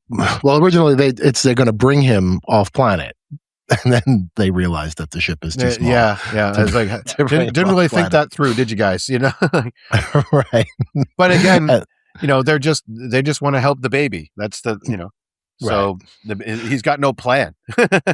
Right. But to Derek's point, this is where the movie slows down quite a bit. Because this is where you're going to get your scene where Mando is ultimately going to go unconscious, and Grogu's going to build this little hut around him. He makes the decision to not leave the planet and stay with Mando, which was cool. But then we're getting this extended scene of like, well, we got to build this Yoda-like igloo around him. Yeah. Which I thought that was kind of cool, that it's a callback to Yoda. But so does that mean that Yoda built his own hut? Yeah. That's what I took from it. Yep. Is that this is their natural way of like, if I'm going to live on a swamp, I'm going to live in this thing. It's almost like sort of an innate ability of this particular race. Right. Do they does the race have a name? No, yet? And it never should. That was one thing that George wanted, was Yoda's species and by extension Grogu's, to remain a mystery. We never know where he's from. We don't know what his species is called. It's one of those things to let's just leave that as a mystery and just enjoy the character and not have. It's one of those things like he turned it on Star Wars fans who want to know, like me, who want to know everything about everything. He's like, no, I'm just this one's just for me. Right. Whether he wrote it or not, we don't know. But it's legendary, right? Ever since he created the character, he never published or released. I don't know if he ever wrote, but he never published or released. And he said, like, even in the books, no one was ever allowed to, like, no novelist was able to come up with it themselves. It was off. It was Off the table. off the, always Yeah. off the table. And Favreau is no exception, but he's hinting that, yes, there's some sort of, just like certain animals just know how to burrow and what they need to burrow to make a home. It's sort of like an innate ability, apparently, what we're seeing here of Right. this species, because no one taught him how to do it. He just sort of instinctively built this hut. And so, when Yoda arrives on Dagobah, there's no existing society there. So he builds his own shelter. Right. You kind of take from it that whatever planet they are from, it's likely a swamp planet. And they would, their society, there would be a bunch of these little, Right. their communities would be made up of these little style huts that fit them. So, and maybe there's even a thing where, like, he would leave that one once he grows up a little bit more. If it got a little too small, he would just build another one Right. somewhere else, maybe a bit bigger to fit his, maybe, I don't know. And to that point, I like how, like, he builds this thing and then tries to shove him into it, and it's like, I didn't build it big enough because he's new to it. It kind of makes sense. Yeah, it's his first time. And you know what they say, right? Measure twice, slap mud once. It's the right. Although I did enjoy the moment of him banging his head against the wall a few times. Yeah. And to, luckily for Derek and well, let's say for the sake of the movie pacing, we don't see him construct the entire thing. So how much of the Force he used for it, we don't know. Right. But we do know that he tries to employ it for comedic effect for us by trying to shove him in. Finally, he's got it built and he has to shove him in. It's a really, I like, what I like about this character is he's chosen the way of the Mandalorian, but he hasn't forgot his teachings, both at the Jedi Academy on Coruscant, Right. and then also later with Master Skywalker. So he's an interesting little meld of both, right? And this is where I think we do see a little bit of growth for Grogu, and where I'm going to disagree that there's no character movement, because he's been the MacGuffin since minute one. In fact, to the point where they weren't even sure that he was going to be a regular character, but he was such a hit that it kind of changed the trajectory a bit. And so now it's this lone wolf and cub type thing. But he's been the one that needs rescue, that needs help, that needs saving, that needs, time and time again throughout the show. And so for him to then have the bravery to he had his out. He could have left with the Anzellans and been safe and gone into done God knows what, probably would have went back to Skywalker, I'd imagine, because where else is he going to go? Right. But he chose to become the rescuer. And I think that shows a bit of character growth in that. While you're right, he can't speak and talk to the Anzellans and tell them, this is my character motivation now. He's not going to do that. But now, do you think so Derek's point about, like, he's got this ability to use the Force, he doesn't really use it all that much. Is that a result of him choosing to be a Mandalorian and so he's foregoing his Force powers? Or is it that his Force powers are not as developed because he didn't really finish training?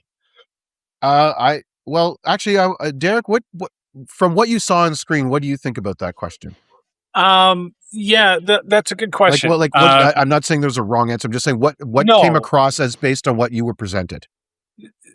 I made a joke out of it in the synopsis, and I really was just making a joke out of it. But what I ultimately believe, what I took away from it was that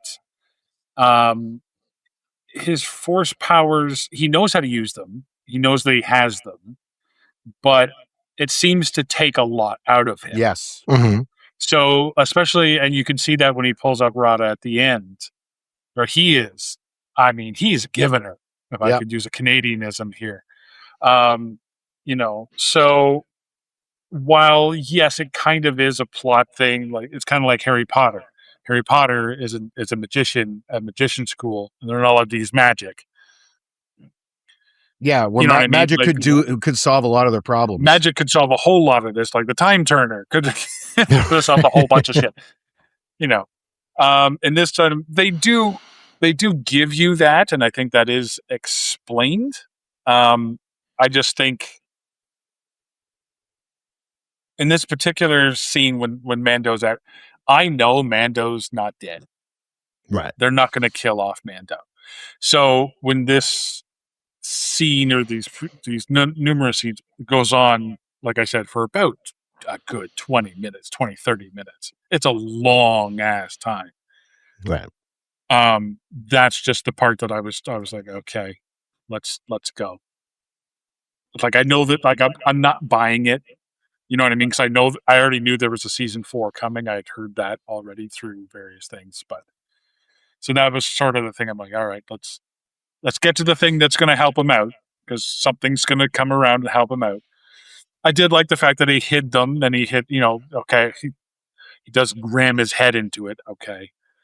And the thunking sound was kind of funny, but Yeah. um, Luckily, he had but I his do helmet like on. the fact that, yeah, that like he does take tree limbs and he covers the feet. Yep. And they show it working so that the villains that are looking for him don't find him. So Right. You've covered your bases there. Yeah. Like I said, the scene works. It just wasn't Right. my favorite. It was the cutesy stuff for, Exactly. well, like the one lady that came with our party, there's my buddy's wife who hadn't watched the show. On the way there, my buddy was saying, this is the power of Grogu. It got her to a Star Wars movie.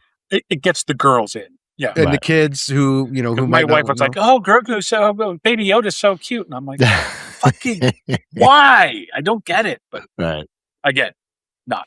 So, Derek, I think, answered your question. And in the show, they show that the first time he really busts out his force powers against the Mudhorn to save Mando, it's one of the times in the show where he does do that, and why it's their symbol, because he defeats the Mudhorn by lifting it up. But then as soon as he's done, he collapses. Right. He's and exhausted. He passes out, right, if you recall, for a while. Mm-hmm.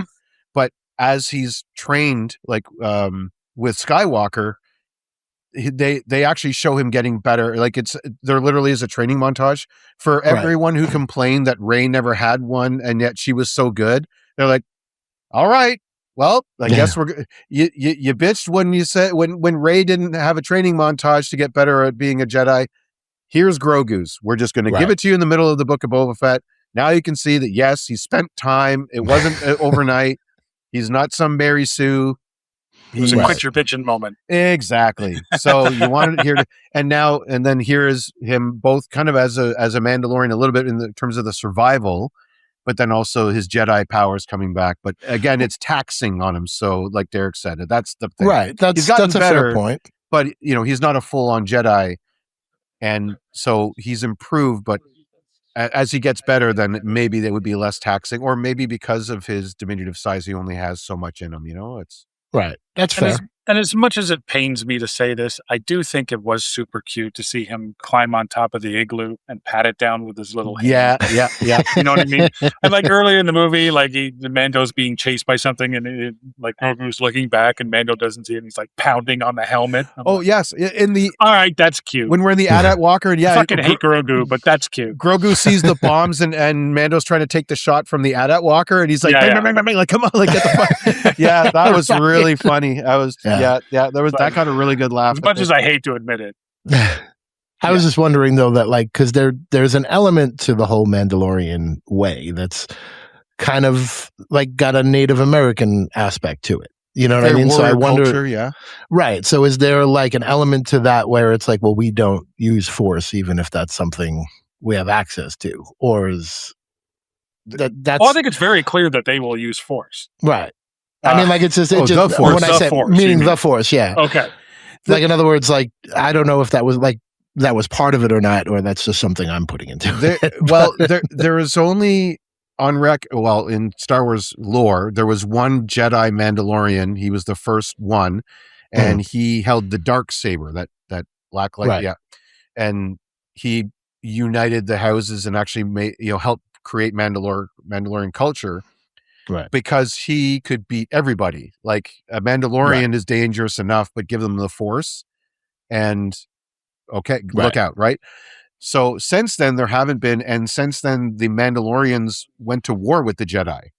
Right. They actually, so they are anti-Jedi, and so even amongst like Din Djarin's company, they're like, get this kid out of here.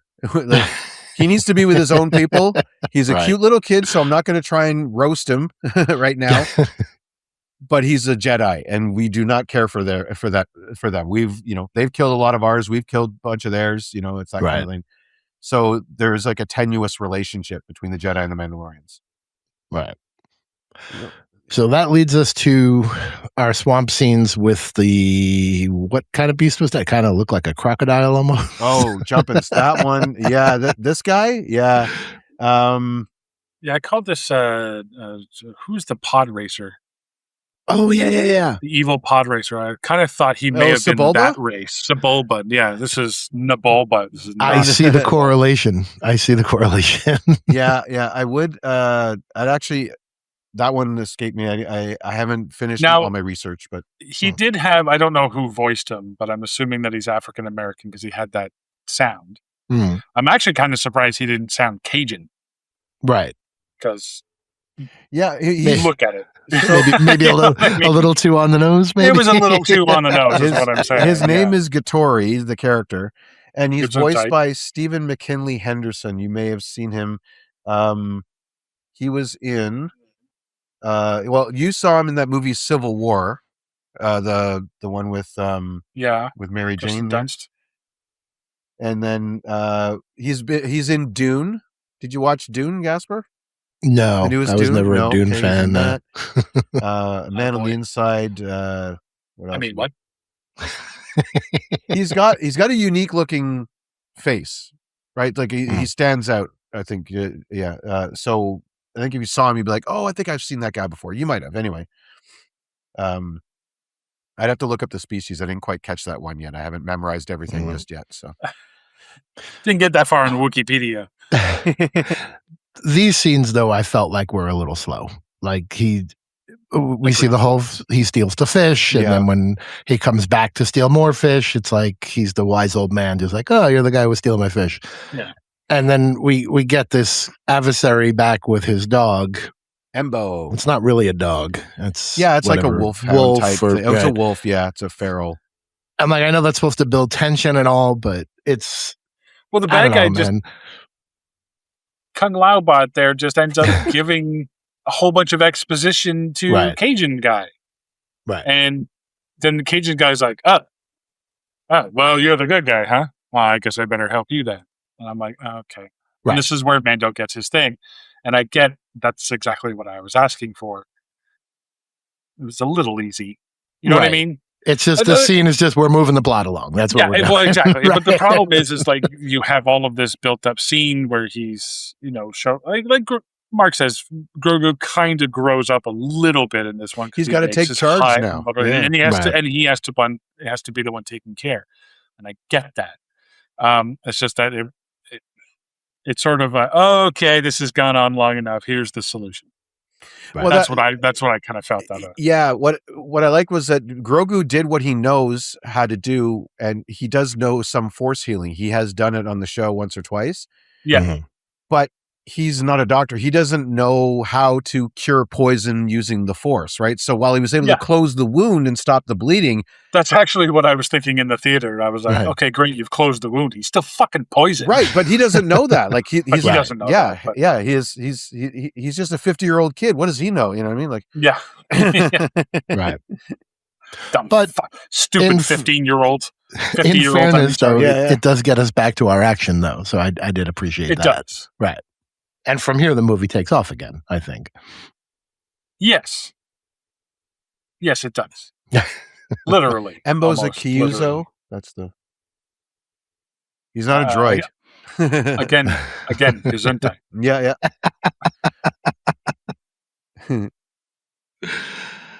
That's my job on this show, is to make the jokes. Yeah, fair enough. If you could see what I'm actually doing on my computer, you'd be surprised. How's your Minecraft coming along there? Yeah, he's doing a puzzle. That's hysterical. I like the one you're doing, though. An upcoming show. Yeah, an upcoming show. But anyway. I'm looking forward to that movie, actually. Yes. Oh, then so are we here. So by all means, come back. My son actually asked to go see it. Oh, wicked. Awesome. Nice. Have We'll I see what he stopped thinks of it, sharing, but- by the way? Yes. Okay. I wasn't sure. I couldn't tell. Right. So you're right. It's this character does serve to just get help for Grogu, right? Like, and so he Yes. sort of finds it in the weirdest of places. Very again, this one thing I like about this too, because Grogu sort of fits in on Nal Hutta as someone who's probably from a swamp type planet. Right. And that's, to me, that's kind of neat because he sort of blends into the environment, although he does get swallowed by a wart. It's the same. It's the same type of frog that's outside Jabba's palace in Return of the Jedi. Mhm. That's a kind of a callback Of course, to that. yes. So we see that in the opening scene of Return of the Jedi. We see him grab something and eat it. Then, so he gets some help. So a very natural, like, here, I'm going to put a little bit of this, a little bit of that, sort of makes a very nature based, like you said, a little Native American type. But the Cajun feel could not be overlooked. Right. Yeah, I thought that was kind of neat. So, get Mando back up on his feet. Grogu's been feeding him water. Now he feeds him this paste, and then I like how he feeds him the paste, and he just starts shaking him like this. Like, this should work now. This should all like. Why isn't this working? I just gave it to him, half a second ago, and he's just like, "Come on, like, get up, damn it!" Remind me where it goes next. So this is where Mando basically says, we have two choices. We can run or we can fight. Yep. Geez, I wonder which one they're going to choose. Yeah, they find the ship. Earlier, they have a gun runner who's a droid, who agrees to take Rada off of a Delphi base. Right. And no, not a Delphi base. No, he doesn't go by Navarro. It's Navarro. Right. And then he just to smuggle him away and get him off the radar. Right. He's got to go into hiding because the Hutts are looking for him. But that's why when Embo comes, I think he was there not for Mando, for Mando and Rada. If he found them together, he was going to take them both. But he only found Mando, so there we go, right? So that's why they have to bring him back for interrogation. Right. And but I thought at that point they already had Rada. Sorry, they didn't have, you're right. They didn't have to take him back for interrogation. They had already found him, but and so they were torturing him. Right. They have him on that like mind machine, flayer, right? Yeah, which we saw in the Mandalorian. We saw one. Yeah. So they're going to torture him for like 100 years.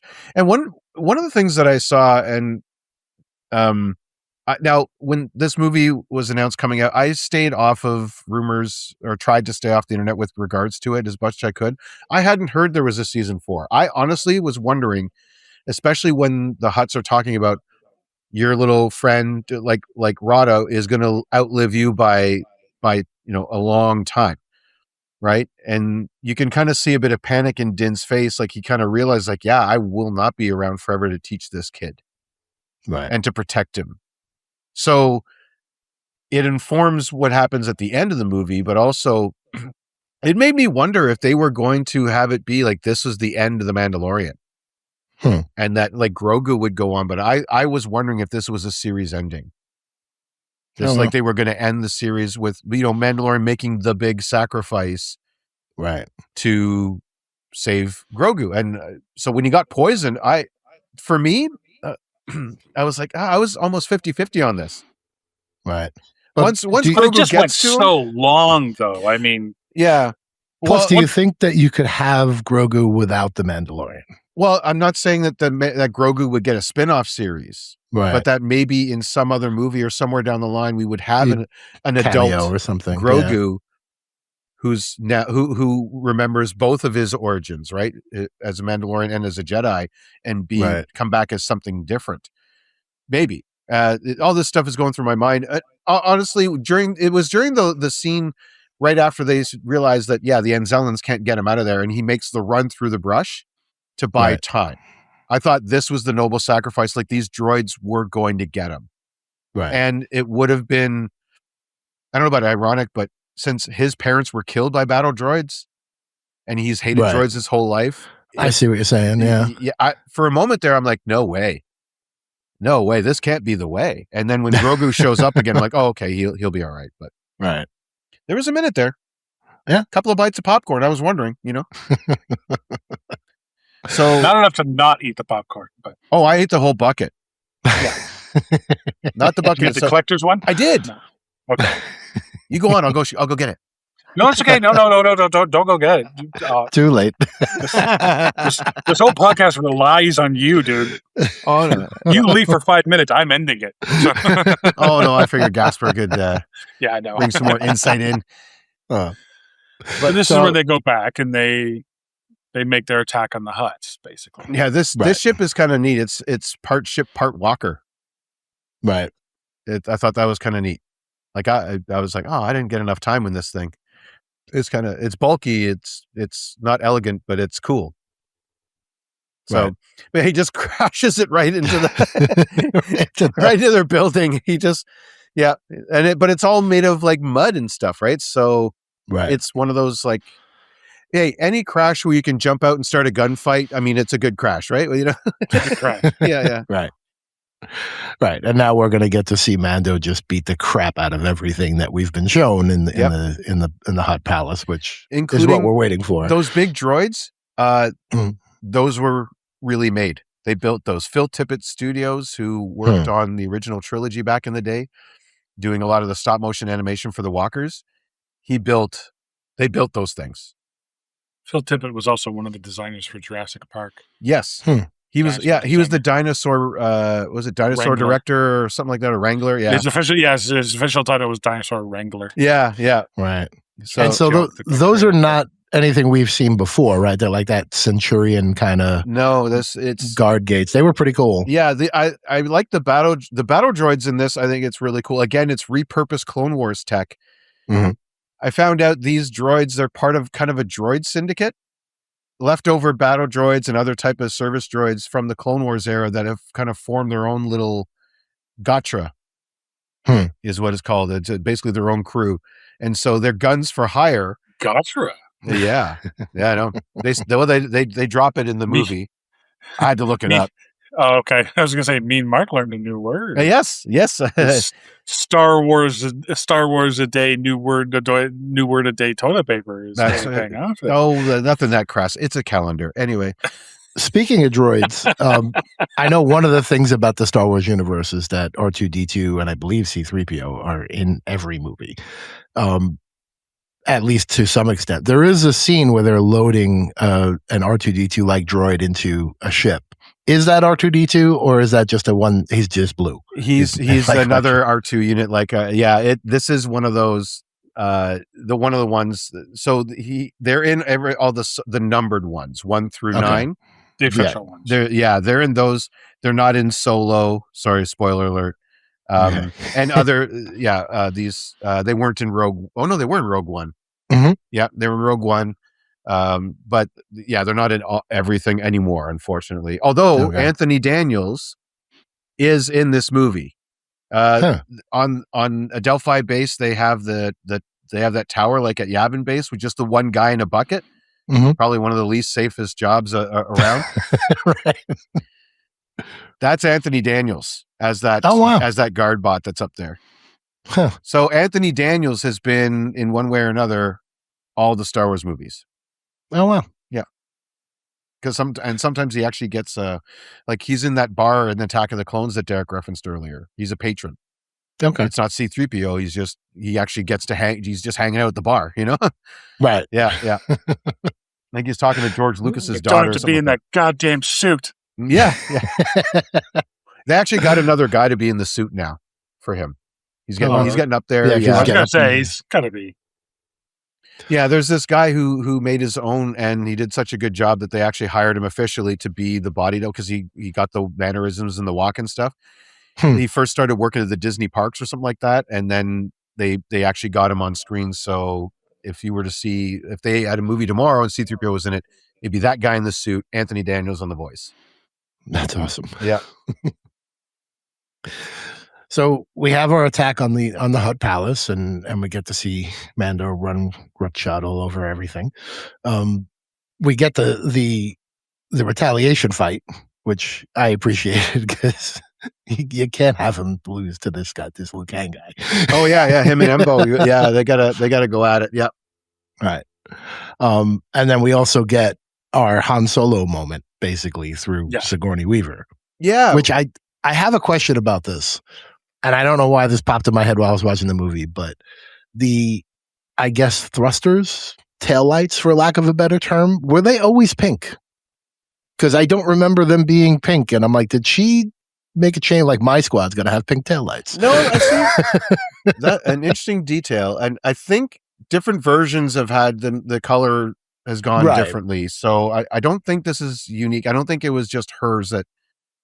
That was in her writer. It's- I want yeah, Samuel yeah. Jackson getting a purple saber. Yeah, she hasn't. Like, I'll only do this. Yeah. But my fucking X-Wing better have a fucking pink fire. Yeah. Like, if that were the case, why isn't her squadron Pink Squadron or something like that? You know what I mean? Then, Fair. Fair. one thing of note: the other X-wing pilots. You got the one guy from, was it that Canadian TV show who's been on Mandalorian before? The convenience store show. I know Kim's Convenience. Kim's Convenience. So he's an actor. The rest of them, well, aside from Sigourney Weaver, sorry, 2 actors, and then the rest of them are directors that have directed episodes of the show. They got to play.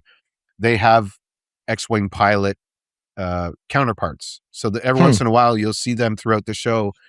Dave Filoni is sitting at the bar when Mando comes in. He's the guy with the cowboy hat because that's what he always wore. He always wears that. That's just his. It's not even a prop. It's literally his hat. He wore that to work, put on an X-wing jumpsuit, sat at the bar. Like that's the kind of stuff that they do. And then the other directors got in on it. They're X-wing pilots too. And it's just sort of like they spend so much time behind the screen. One of the only directors, Bryce Dallas Howard, directed some of the episodes. She's not in this movie, probably too recognizable. I don't know why she wasn't in this. Why she wasn't in it. Why she doesn't have a character on screen. Probably busy. No, I know, but she's not so busy that she's Bryce Dallas fucking Howard. I know, but they had her there directing episodes of the show. That's ostensibly more work than like a 5-minute cameo. Yeah, well. Yeah, I would have put BDH in a flight suit. Why not? Even if she doesn't fly, like, you know what they should have had? They should have had her in a flight suit, but I'm sure there's many things you would put BDH in. Mark. Well, sure, but how about like put her in a flight suit, but still have high heels for some reason, and she's just running around the base like she's like there's no problem, like in Jurassic World. Running away from a hut. Yeah, exactly. Rod is chasing her, and she's like, right. Yeah. But yeah, this whole sequence, I thought it was great. I do like, again, like typical Star Wars, you can have a war on 2 fronts, right? So you have inside the palace and then the air battle outside the palace. Very much like Return of the Jedi. You've got the throne room, you've got the space battle, and you got the ground battle, Battle of Hoth. You got stuff going inside Echo Base and outside Echo Base. Like it's a lot of times not on just one front. So I like that they brought that aspect to it, and the Hutt fighters are really cool. They look a lot like the skiffs, so you can see kind of that design consistency between their ground and air vehicles, and having just that whole X-wing Y-wing air battle, and then they just Apocalypse Now. I think was the inspiration, they say, for that the napalming scene, basically, where they beat the shit out of it. Yeah.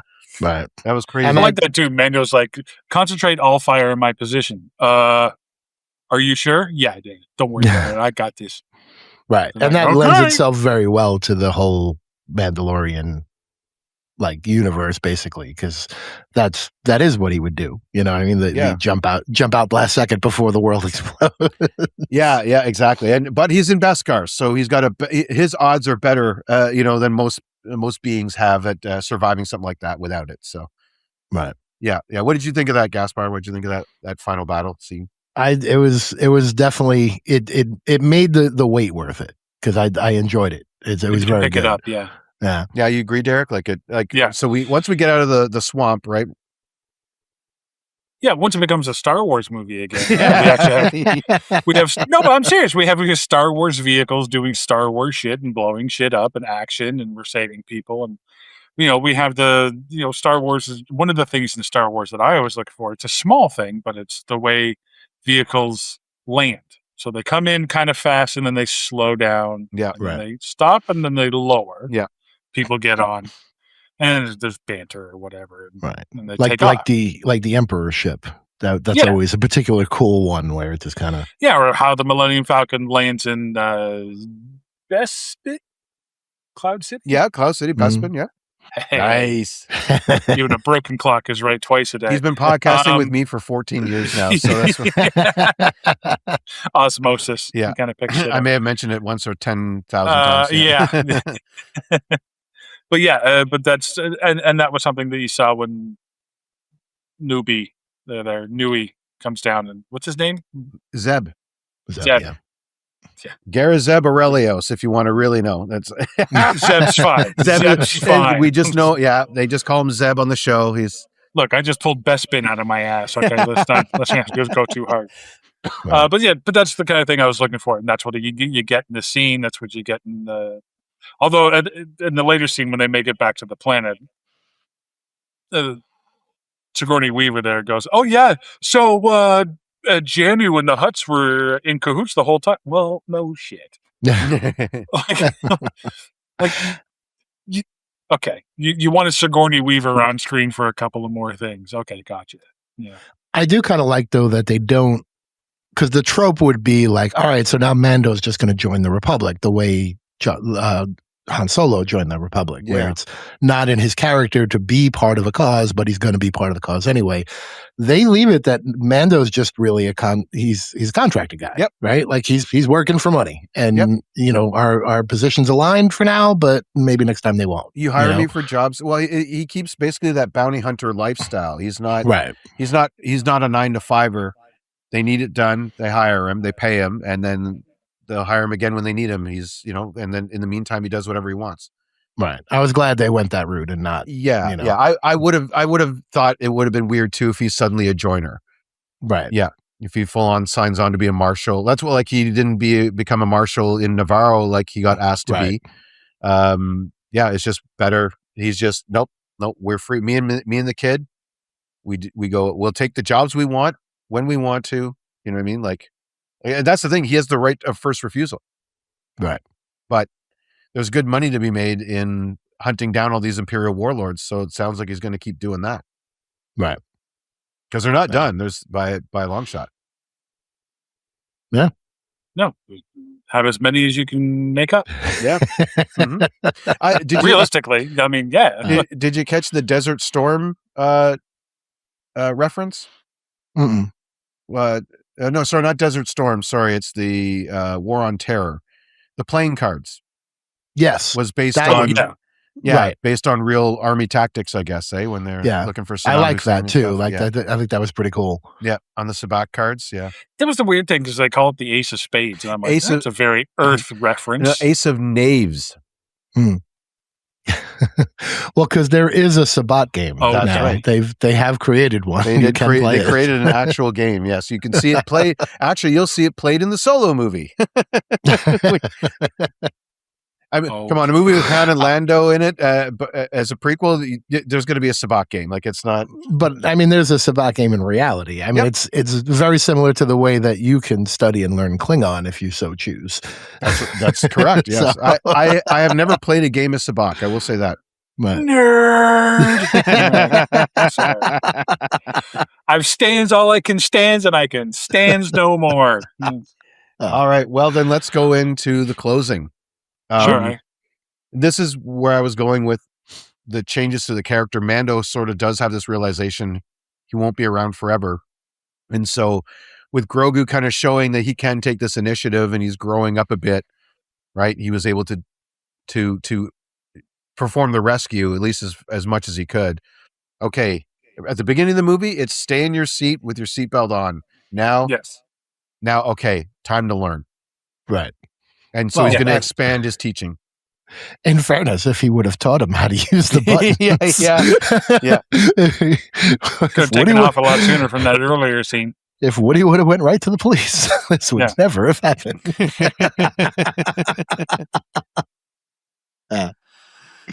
But overall, I thought it was a really great movie.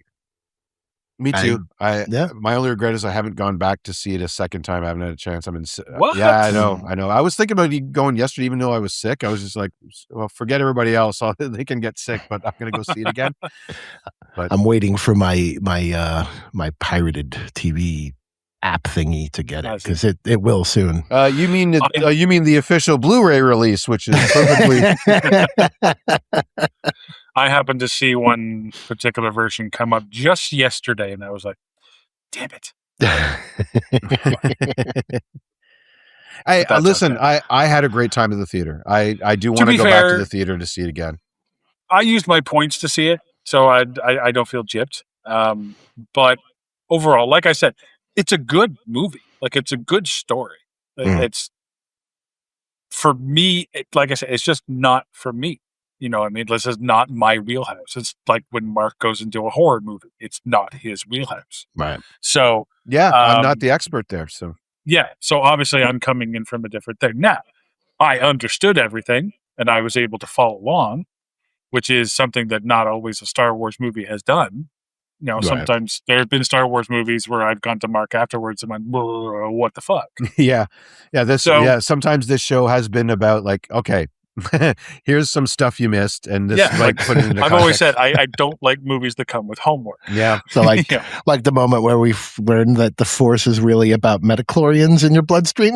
That unfortunately I understood. Yeah, I that did was, not like that. understood. That was an interesting choice by George to Yeah, I was not try and happy with expand the that. lore. Yep. But as far as a movie goes, it's perfectly serviceable. There's something for everyone. There's action. There's cuteness. There's Cajun country. There's lots of A stuff. little bit of So, comedy, you know. Yeah. A little bit of comedy. So fine for me. Overall, I would say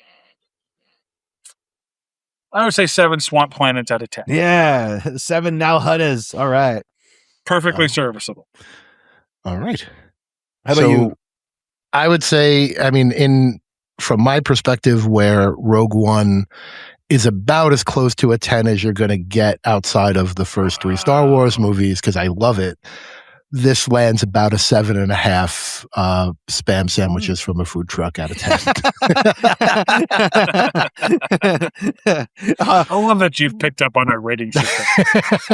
Yeah, Such a quick learner. And I love your guys' show. you brought Scorsese back in. That's awesome. You know, making the food truck. That's awesome.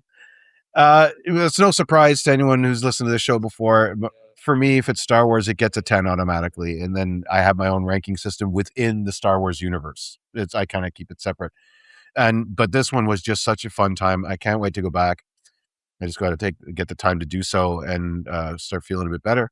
But I will be watching this again for sure. I can't wait to pick out more things, see more things, just be able to enjoy the little things about it.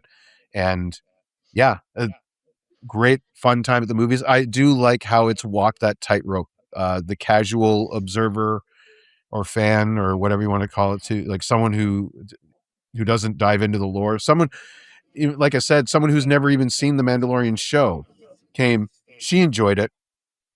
Me and my buddies and my nephew who delve a little bit deeper into this stuff, obviously we had a good time too. And so the fact that it's reaching everybody in some capacity makes it just a fantastic return of Star Wars to the movies. We haven't had this in a while. I'm looking forward to what's next too, which would be Star Wars Starfighter with Ryan Gosling. Next year we're getting that. We'll see what they've got, and then what happens with Mando and Grogu from here.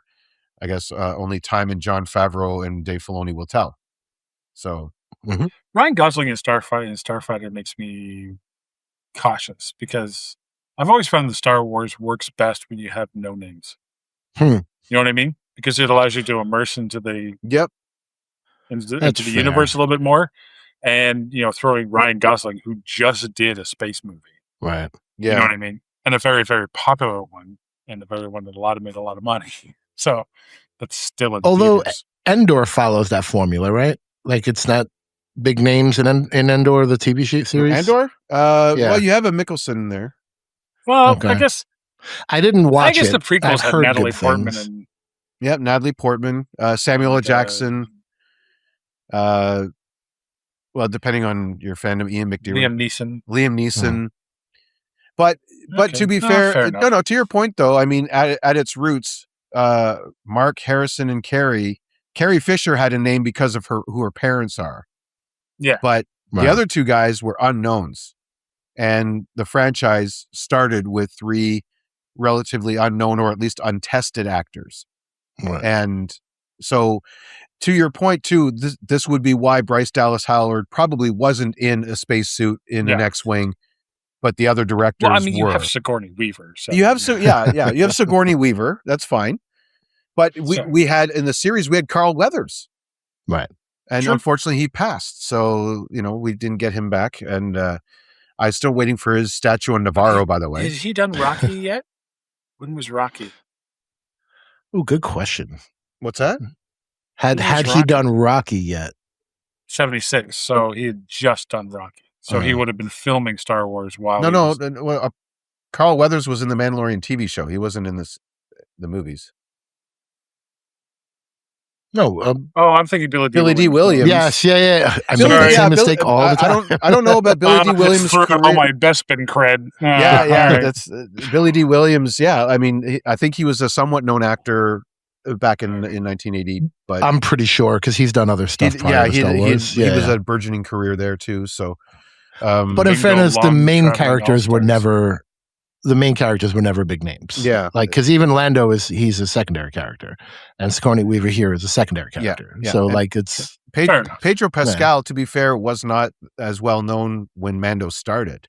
right. He's got his notoriety from this and other projects he's done since then. He's become a name, just like Harrison Ford did, right? Like he Right. kind of got his start early, and Star Wars was one of those things, and then his career took off. So Pedro Pascal is kind of enjoying that same type of thing. Oh, and sorry, I got my ratings wrong. I'm gonna pick 10 Mantellian Savarips out of 10. Body slam. Nice. All right. Well, All that's right, going to well, conclude it. Yeah, that's going to do it for what was this? Mandalorian Grogu. This is going to about do it for my jigsaw puzzle. 2 hours into this thing and I forget the name. Casper, you're on the Hood Rat recap. Mhm. You just had a couple of interview shows come out. We actually have one coming up. Okay, there you go. We're super excited about. Depending on when this gets released, we're releasing the episode on Monday, June This will be 1st. before then. Okay, so we interviewed June 1st? Oh, maybe just after. So. Okay, that's fine. So by the time this comes out, we should have released our episode. We are interviewing the guitarist from the Hold Steady, Tad Kubler. He's a founding member. He was also in the band prior to the Hold Steady, Lifter Puller. Amazing guitarist. He put out a solo EP, which he entitled Casanova Complex. The music is very different from the Hold Steady and Lifter Puller, which I understand is sometimes inaccessible to some. This is power pop. This is very, very accessible, and it's really, really good. So we had a great time talking to him. We're very proud of that episode and excited to get it out there. So please take a listen to that. Follow-up question. We'll have to get you and Kevin back onto the Or Is It show because I know you and I have already talked about one that we can do. And that should be very much fun. Is that the body cam? Oh yeah, I will warn me ahead of time, and I will rewatch that. So I watched it on my own, too. And I know Kevin wants to watch it with me because he likes to torture me. And what movie is this? Body Cam. Body Cam. It is filmed through police body cams, and then it takes a very, very bizarre turn. Yeah, fairly quickly.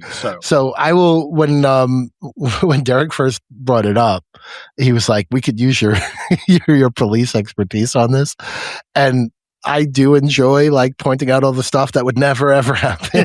And this movie is hear every single bit of it. Yeah, tons of that, and I want to go back and take like copious notes of like, nope, would have been that. Oh yes, like my wife hates watching those types of shows with me because there are just some things I can't abide. Like an example I always bring up is I'm sure you guys have watched 24. Yes. Yep.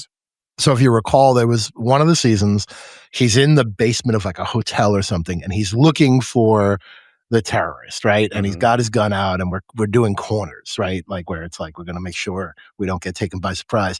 And then he sees like, okay, there's a shadow. He's over there, and he racks the slide of his gun, and that's where I'm like, what the fuck was all this about then? Like, We're not ready to shoot. you know, like you're walking around with an unloaded gun, Why didn't you do that before? Yeah. right? But So to be stuff fair, like that drives me 24 nuts. is rife with inaccuracies that Oh, even 100%. I was able to pick out. There so. is only one series that I will ever say is a good, like if you want to know what it's like, it's The Wire. I And was going to not say it has to be The Wire. and not to say that it's not the plot points, it's not the gun battles, it's none of that. It's the characters. Like I've watched that show and I love that show, and it's like I know those guys. You know what I mean? For Yeah, better or you- for you worse, work with I those know guys, those yeah. guys. Yeah. I know I've never seen The Wire. I've heard it's amazing though. I should. I've Really never check seen it, but I've heard tell of it. So Totally worth your time. What I will say is suffer through season 2 because it's slow, but I've it's heard that. part of it. And it doesn't, there's a portion of it that doesn't stick the landing. Like the show overall really does. If you guys ever talk about that series, I could go on forever. But there's a I don't know, could you cover 2 hours? There's a storyline in that final season where it's like we didn't need it and it's stupid and it would never happen. But Yeah.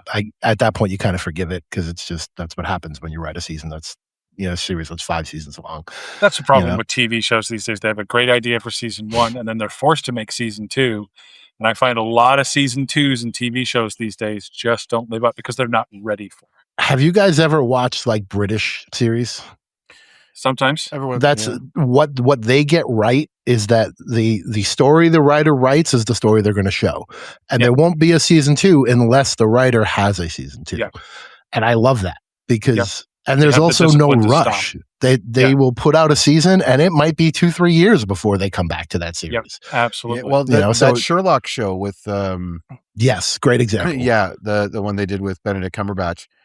He yeah, I mean they did season 1, they had a story to tell about like one mystery, I guess, or whatever.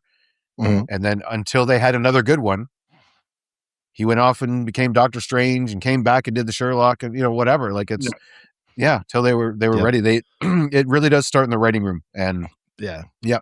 a question good for you, Gaspar. illustration. The guitarist that you interviewed, had you spoken to him before? So we did an episode with this girl Stephanie, who is in the Hold Steady lore. There's a portion of time where they were very small, and there was this message board, and everyone adopted names on this message board, and there was like the original fans. And so she resurfaced, and we were like, "Wow, you were a fan from like the inception." So we had her on the show, and the point was to really just talk to her about her Hold Steady fandom. And she's like, "Oh, I'm bringing a friend," and never told us who it was, and had Tad Kubler call in from his car as he was driving home in like this Okay. I think I rainstorm. listened And we to were that like, episode. Yeah. So Weird. so that's the first. So there's an episode that's the first time you spoke to him, but now you kind of had him in studio, quote unquote, formally, I guess, right? Right. So in that, when we had him on at that point, he had brought up that there was this music, and we were like, "Oh, we'd love to check it out," and we kind of encouraged him to put it out. One of the things that comes up in this interview is he had sent us the music, and in the email he was like, "I'm trying to come up with a name for it. It's either going to be called," it was like Casanova Complex and something to do with pirates, and then there was a third choice, and I was like, "Well, I really like Casanova Complex," and so You may have nudged him. I may have named it. Oh wow. Yeah. See, this is the avant-garde thing that you guys are doing. I recently saw the movie Michael, and on part of the movie, one scene of the movie, they show these mail trucks bringing in bags and bags and bags of fan letters that Michael Jackson would have got back in the day, right? And as I was seeing that, I was thinking about you guys and how like it had, the time been different, you just might have had Michael Jackson on your podcast. You know what I mean? Because if you were like, we were there during the Jackson 5 years, and then, you know what I mean? And now, and now you're on your own. Before you go out on your worldwide tour, can you come on our podcast? Just the ABC recap, is that what it the is? ABC recap? Yeah. The ABCs of Michael Jackson would be the, and then Stephanie To might be that LaToya. end. I don't know. You know what I mean? Like to that end, we're in the process of trying to get Daniel Radcliffe on the show. Oh, Nice. I don't know if it's ever going to happen. Nice. So the story behind that is he's always been rumored to be a big Hold Steady fan and has even talked about it on talk shows at night here or there, but very minimally. And I had gone to see a Broadway play with my wife, this play called Spelling Bee, in which they always have this guest speller. And that time it was Daniel Radcliffe. And I was sitting there like maybe in the third row in a Hold Steady t-shirt. And I saw him clock it. And I didn't think anything of it. And then oddly enough, there was a fire drill. Not a fire drill, but like the fire alarm went off and we had to leave the theater. And so I wound up next to him and he looked at me and goes, "That's my favorite band." And I'm like, "I want to talk to you about this." So I wound up going to see, he's got a show on Broadway right now. And I bought him a vinyl copy of the re-release of the record of the shirt I was wearing and like taped a note to the back of it. And it's like, "Hey, you have an open invitation anytime you want." Nice. And supposedly he's pretty good about responding like that. And he's quirky enough that he might do it. So we're going to wait and see what happens. Yeah, I can imagine if you can set up the right date, time, and you don't take up a lot of his time, you could probably get him on for at least a few minutes. And that would be amazing. That would be That's amazing, the hope. amazing. We'll see. Fingers crossed. Yeah. Say hi for me if you ever do get to. Yeah. Can we get a promo of our show on that show? Yeah, absolutely. Exactly. Absolutely. Can we get him to do a promo for our show that he's never listened to? Well, let's a man can dream. If I get him on, I'll definitely ask. Actually, you know what? I'm going to try and get Pedro Pascal to say, you can listen to it warm or you can listen to it cold. They're Canadians, right? So, nice. And so, Gaspar, thank you so much for coming on to our show. Yeah, Derek, thanks for having me. Derek, thank you so much for indulging me. Anytime. I appreciate it. You let me off the chain. I love talking Star Wars. And I was like, the only regret is that I'm sick while I'm doing it. I'm not even skating at 100% here. So it's 3:00 in the afternoon right now. I'm past my bedtime. There was a time about an hour ago. I was thinking, am I going to have to dump out? Oh, jumping. Well, we should wrap it up then. But I made it. So thank you both. Cool. Yeah. Thank you guys. Thank you for coming on, Gasper. Thank you, Mark. This is the way. And this is the way. And I'm Derek, guys. We'll see you on the next Film Studies coming soon.